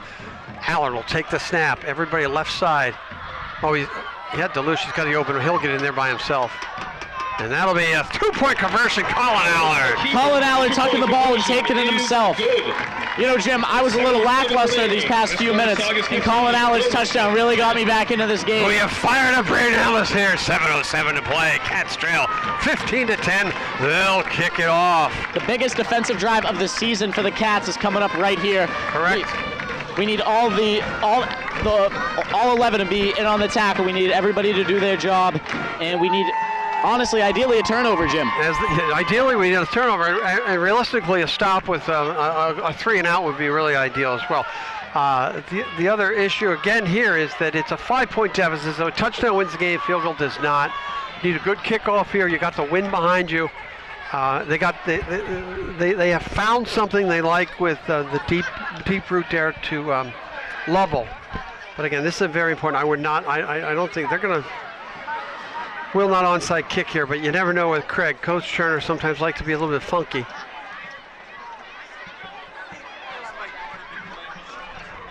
Like I said, 7:07 to play. 15-10. Been a weird game if you think about it. 15 points with a touchdown, 2-point conversion, touchdown, extra point. Cats with a touchdown, 2-point conversion, and a 2-point safety. to get us to 10. Allard will look to kick off. We'll kick this as deep as you can. Pin them deep. Don't make I'd a recommend mistake. kicking it away from Shea. Try to kick away from number 9. Oh, he kicks a squib through, bounces up, picked up by 21. Got to make a tackle there. Oh, he just falls down. Gus Timmy Watson there. 21 Brandenburg, Pharaoh Brandenburg, a sophomore, picked that one up. Now we'll see what the Sachems have up their sleeve here. As it'll be 1st and 10 from the 32-yard line of the Wilmington Wild, the Saugus Sachems. Like I said, we got the band going, the student section's excited. See if we can, like I said, I think what Mr. Almas just told us, this is the biggest defensive series so far this year. They need a stop, they need a quick stop. They can't let the Sachems run clock. Like I said, 7:02 to play. Rodriguez will bring them out over center. They'll take the direct snap. He's got Munifu in the backfield with him. I wouldn't be surprised if we see a healthy Dauphin of Munifu. Runs the ball up the middle, missed tackle. They stop him though after a gain of about 4. Cats have to tackle better still, Braedon. I still see the not wrapping up and getting good tackles. I do like that they're bringing a little bit of more of an energy though, like even safety Jacob McCauley getting really in on that tackle, helping wrap up and bring him down. Correct, because I would imagine that we're going to see a lot of running plays. They're going to run as much clock as they can. 6:38 to play. Again, we'll watch the time guy in the back, see if he counts them off. That's where you can see it. Like I said, the clock will run and they'll take their time. The running clock helps our friends from Saugus. Cats need to stop. Can't give up any more than 1 or 2 first downs in this game without using your timeouts. It's not in our favor. All right. There's a flag again. He's delay a game again. Saugus is having a tough time snapping the ball at this point. Delay of game. 5-yard penalty. We'll make it 2nd down and 11. 2nd 11. That'll put them behind the chains. It's just amazing that's two of the last 3 plays they've had to delay a game. And they'll push them back. They're just not paying attention. It's taking the coach too long to get the play in. There's nothing wrong with wasting a little time, but when you start to get greedy, these are the things that happen. Right. But on the delay game, the clock runs. Under 6 minutes to play. He'll come back in, Rodriguez. But you get greedy, it's fine. Running clock, it's great until you're behind the sticks. You got to go 11 yards. You still want to try to run the football. Big defensive play here for the Cats. They'll run the ball inside on Munifu. He'll be stopped at the line of scrimmage by a horde of tacklers. And a great play for the Wildcats, really doing what they needed to. Kyle Gabriel, I believe, getting the tackle there. Gabriel with help from DeLucia, Pasquale. Kenny Brantley back in. Matt now as they change up. Munifu is stopped for no gain. Wilmington's number 33, Kyle Gabriel on the stop. Bagtez. It'll be 3rd down, 11. Max Bagtez in again. He's in for Bellaby. Bagtez a really Bellaby at the corner down here, so Aiden Bellaby on the bench. Defensively, try to keep him fresh for the offense. Like we said earlier, I said at the beginning of the game, Saugus plays a lot of players, plays very few players, a lot of players playing both ways. This is a huge stop here because they're going to be on defense. The legs are a little tired. They're slowing down. They're away. They're not comfortable. The wind's going to be in your favor, the Cats. That'll be a timeout on Saugus there. On Saugus. Coach isn't happy with something. Now, timeout Saugus. 4:54 to play. Just under 5 minutes. Timeout on the field. Cats trail 15-10. Need a defensive stop. This will be their 3rd play on this defensive possession. As the kickoff was short, they took the ball to start on the 39-yard line. They're on the 29-yard line. Boy, my eyes are going bad here in this field because it's glaring off the 30. So I'll have to put them at the 31-yard line. 31-yard line, 4:54 to play. Like I said, let's thank everybody who's helping bring this broadcast to us. And if I don't screw up the names, it's Matt and Jack, our interns. And Bill and Jack. I'm just crazy. I don't remember, Maria. That's my problem. All right. As we get ready for the 3rd down 11 play, like I said, 4:54 to play. Wind is settled down a little bit, still blowing enough to affect at pass or a punt, but I've been really impressed by Rodriguez and his passing ability into the wind. He throws a really nice, good, tight spiral. Like I said, you gotta avoid the 11-yard play and don't get a penalty flag thrown on you. All right, it's Jim Boyle, Braedon Almas here live Friday night, 15-10, 4:54 to play.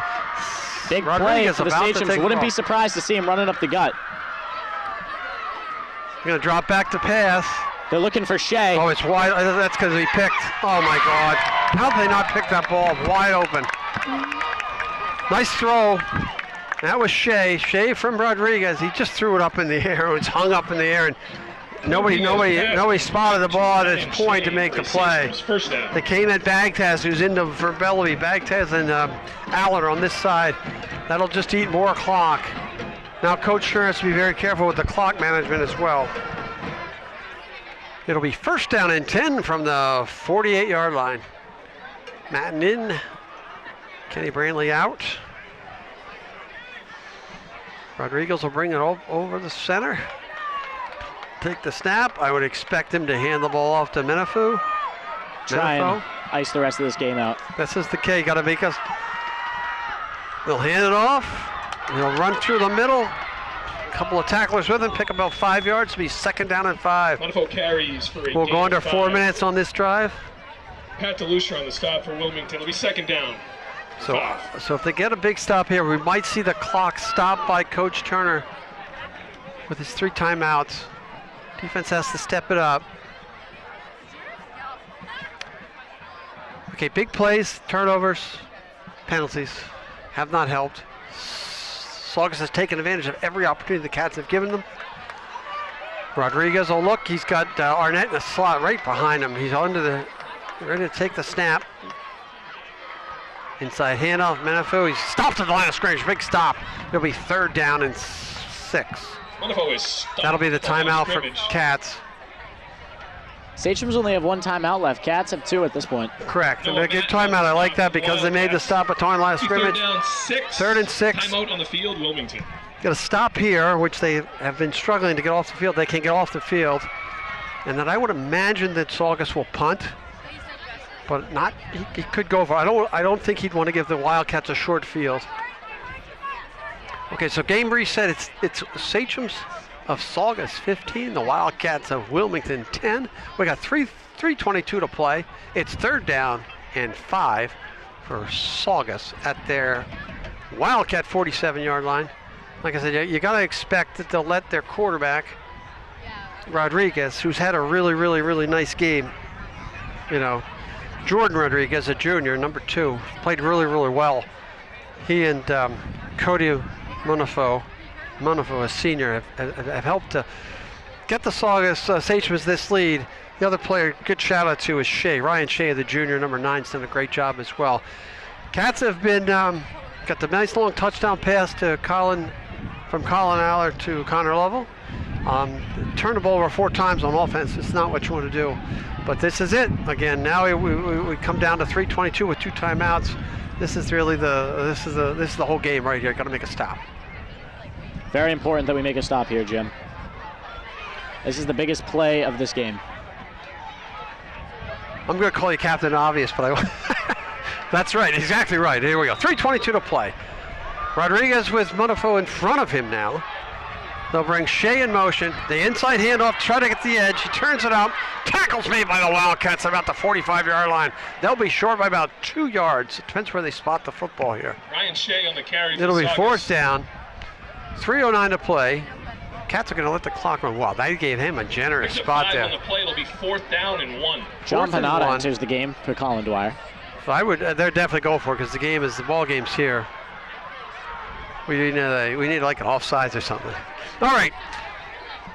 2:50 to play. Clock is running. Cats trail by 5, 15-10.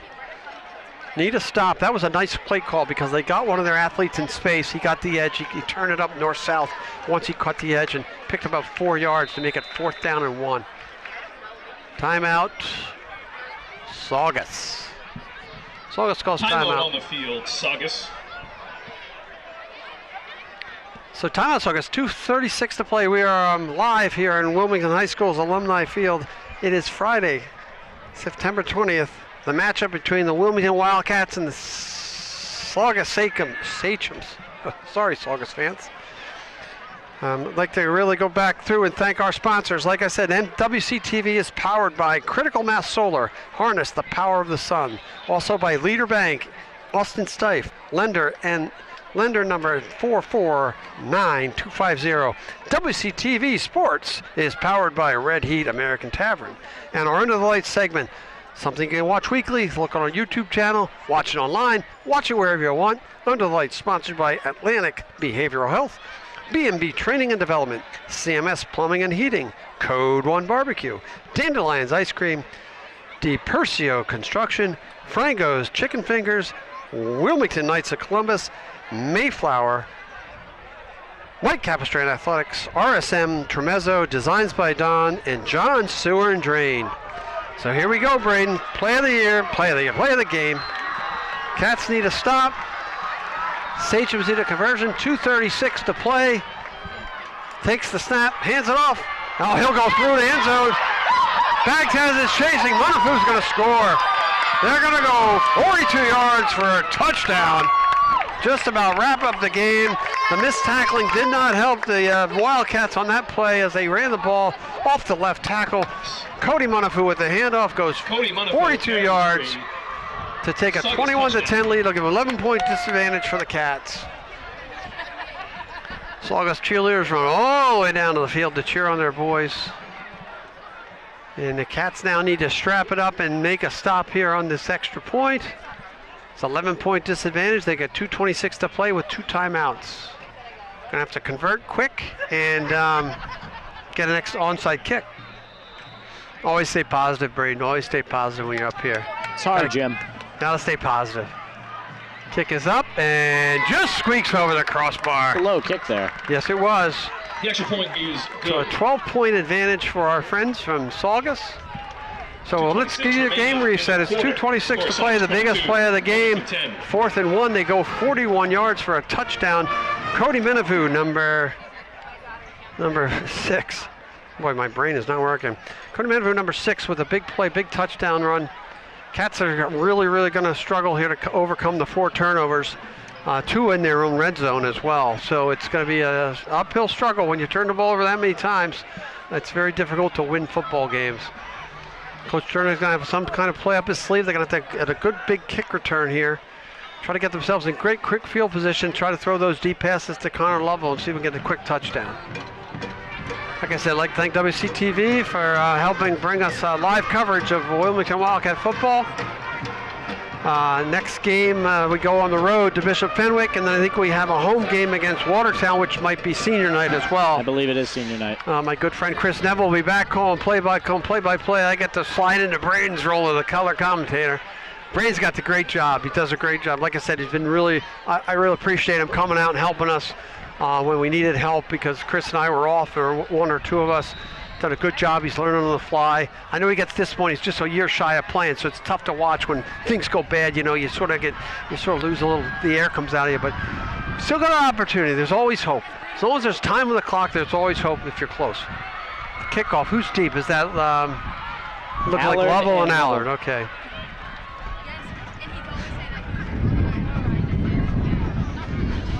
Kickoff will be short. Allard will pick it up off the ground, I hope. Come to his left, good coverage. Cats will take the ball at the 20-yard line. I'm not a big fan of how they picked up that kick, but Allard got knocked to the ground. He's slow getting up too. He's your quarterback. And Colin's going to come up. He's a little shaken there. Called timeout. The officials are going to stop the play, have him checked. So he's going to come over. Kick is returned to the Wilmington. Let them play on here. We'll take over 1st and 10. 2:19 to play. 1st down 10 on the 22-yard line. Down by 12. Need a quick score. Don't have a lot of time.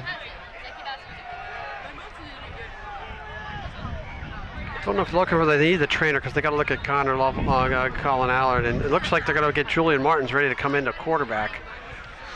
He's the JV quarterback. Played for me JV baseball last year. And he is coming out, so they're not going to let Allard back on the field because of a head injury. I'm not sure. But we're gonna. This will be interesting. He's got You got two back. Nope. You got two backs. Oh, I'm confused. He's not allowed. Lamberloff. Julian Martin's the sophomore, getting his first snap here of this game. He's got Adrian Beltray in the backfield with him. He's got a really good arm, short stuff for a baseball team. Beltray's going to get stopped behind the line of scrimmage. I don't know what they're trying to get one play so Allard can get back in, not turn it over. So they made Colin Howard sit that play out due to the little bit of shakiness getting up. The officials, with the interest of safety involved, make him sit. So clock running, 2:02 to play. We'll be under 2 minutes. Allard will take the snap. Now you got to throw the ball deep. Got to get Lovell and Gray to the left. Camera high on the camera. We got Martin's Jean to the short side camera. Back to pass. Allard will run the football up the middle. Oh, it gets tackled. Really nice tackle by Monafu, and they are just obliterating our chances to move the ball downfield quick. Carries to the 20-yard line, where it'll be 3rd down and 10. Clock is not our ally here. 1:35 to play. We'll be under 1:30 when we get this snap off. Lovell comes short side. Marvin goes deep to the deep side. Allard will take the snap. 1:25 play. 3rd down and 10 from the 20. Good push. And he's going to get sacked. Got to call timeout. 4th down. Things look bleak for the Wildcats at this moment. Not a lot of time for play. him to throw the ball. Not a lot of time at all. And plus you're going to have a 4th down and 20. So it's 4th down and 18. Ball's going to be spotted on the, I don't know where that ball's put down. 11-yard or 12-yard. They let the clock run. They did not call timeout. Allard will take the snap. Drop back, got to throw deep. As hard as you can, as far as you can. There's Lovell. Doesn't win the 50-50 ball, and it'll be fall for an incomplete pass. It'll be 1st down for Saugus. Take over 1st and 10. With wouldn't be surprised 45 to see seconds Saugus left. Take the knee, yeah, but this game is just about over. I will have to say emphatically now, this game is over. Cats are going to lose 15-10. And not a good look home game here against Saugus. Saugus came in here last fall and got beat. We beat them last fall, so by a large sum too, Jim. Yeah, coaching staff's gonna have to regroup here for Bishop Fenwick next week. They'll be on the road. We will not be covering that from WCTV. I'd like to thank everyone who helped us, because I don't remember everybody's name. Matt, I know, is Matt McMakin in the back, helping us operations, and Maria Alberti from WCTV on the direction. My interns from Merrimack, Jack and Bill, and I got it right. I got an A+. Sometimes I'm really bad sometimes. And special thanks Braedon Almas for helping us out in the last couple weeks. Really appreciate you coming up. They are going to take the knee. No problem. It's all academic now, Braedon. Anything you want to say as we go off? I hope to be back at least one more time this season. I'll definitely try to bring you back. If I have to go to Florida, you never know. It's getting cold early here. Wildcat fans, thank you for listening to me blab on and on about football and what I know about it for the past few weeks. It's been a pleasure. Okay, like I said, I really appreciate you coming up. I think you've done a great job. You're learning on the fly. It's not, everybody thinks this is an easy thing to do. I think you've really seamlessly melded in very well as well. So as the clock runs down, 18 seconds left. That'll do it.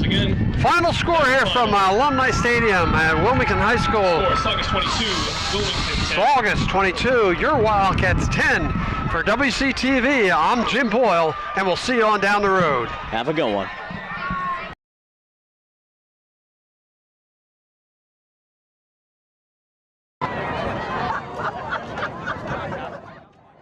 That's encouraging.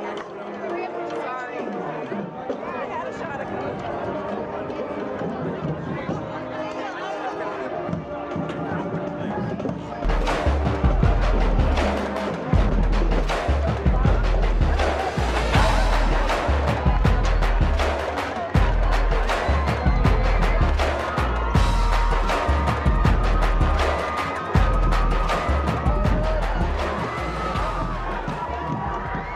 WCTV is powered by Critical Mass Solar. Harness the power of the sun. Leader Bank Austin Stife. Lender NMLS number 449250. WCTV Sports is powered by Red Heat American Tavern. Under the Lights is sponsored by Atlantic Behavioral Health, B&B Training and Development, CMS Plumbing and Heating, Code 1 Barbecue, Dandelions Ice Cream, DiPerzio Construction, Frango's Chicken Fingers, Wilmington Knights of Columbus, Mayflower, Mike Capistran Athletics, RSM, Tremezzo, Designs by Dawn, and John Stewart and Drain Cleaning.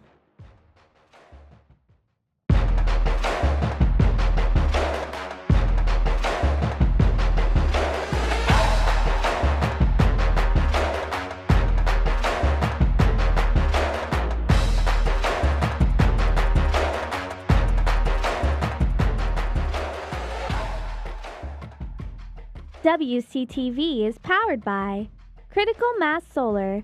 Harness the power of the sun. Leader Bank Austin Stife. Lender NMLS number 449250. WCTV Sports is powered by Red Heat American Tavern.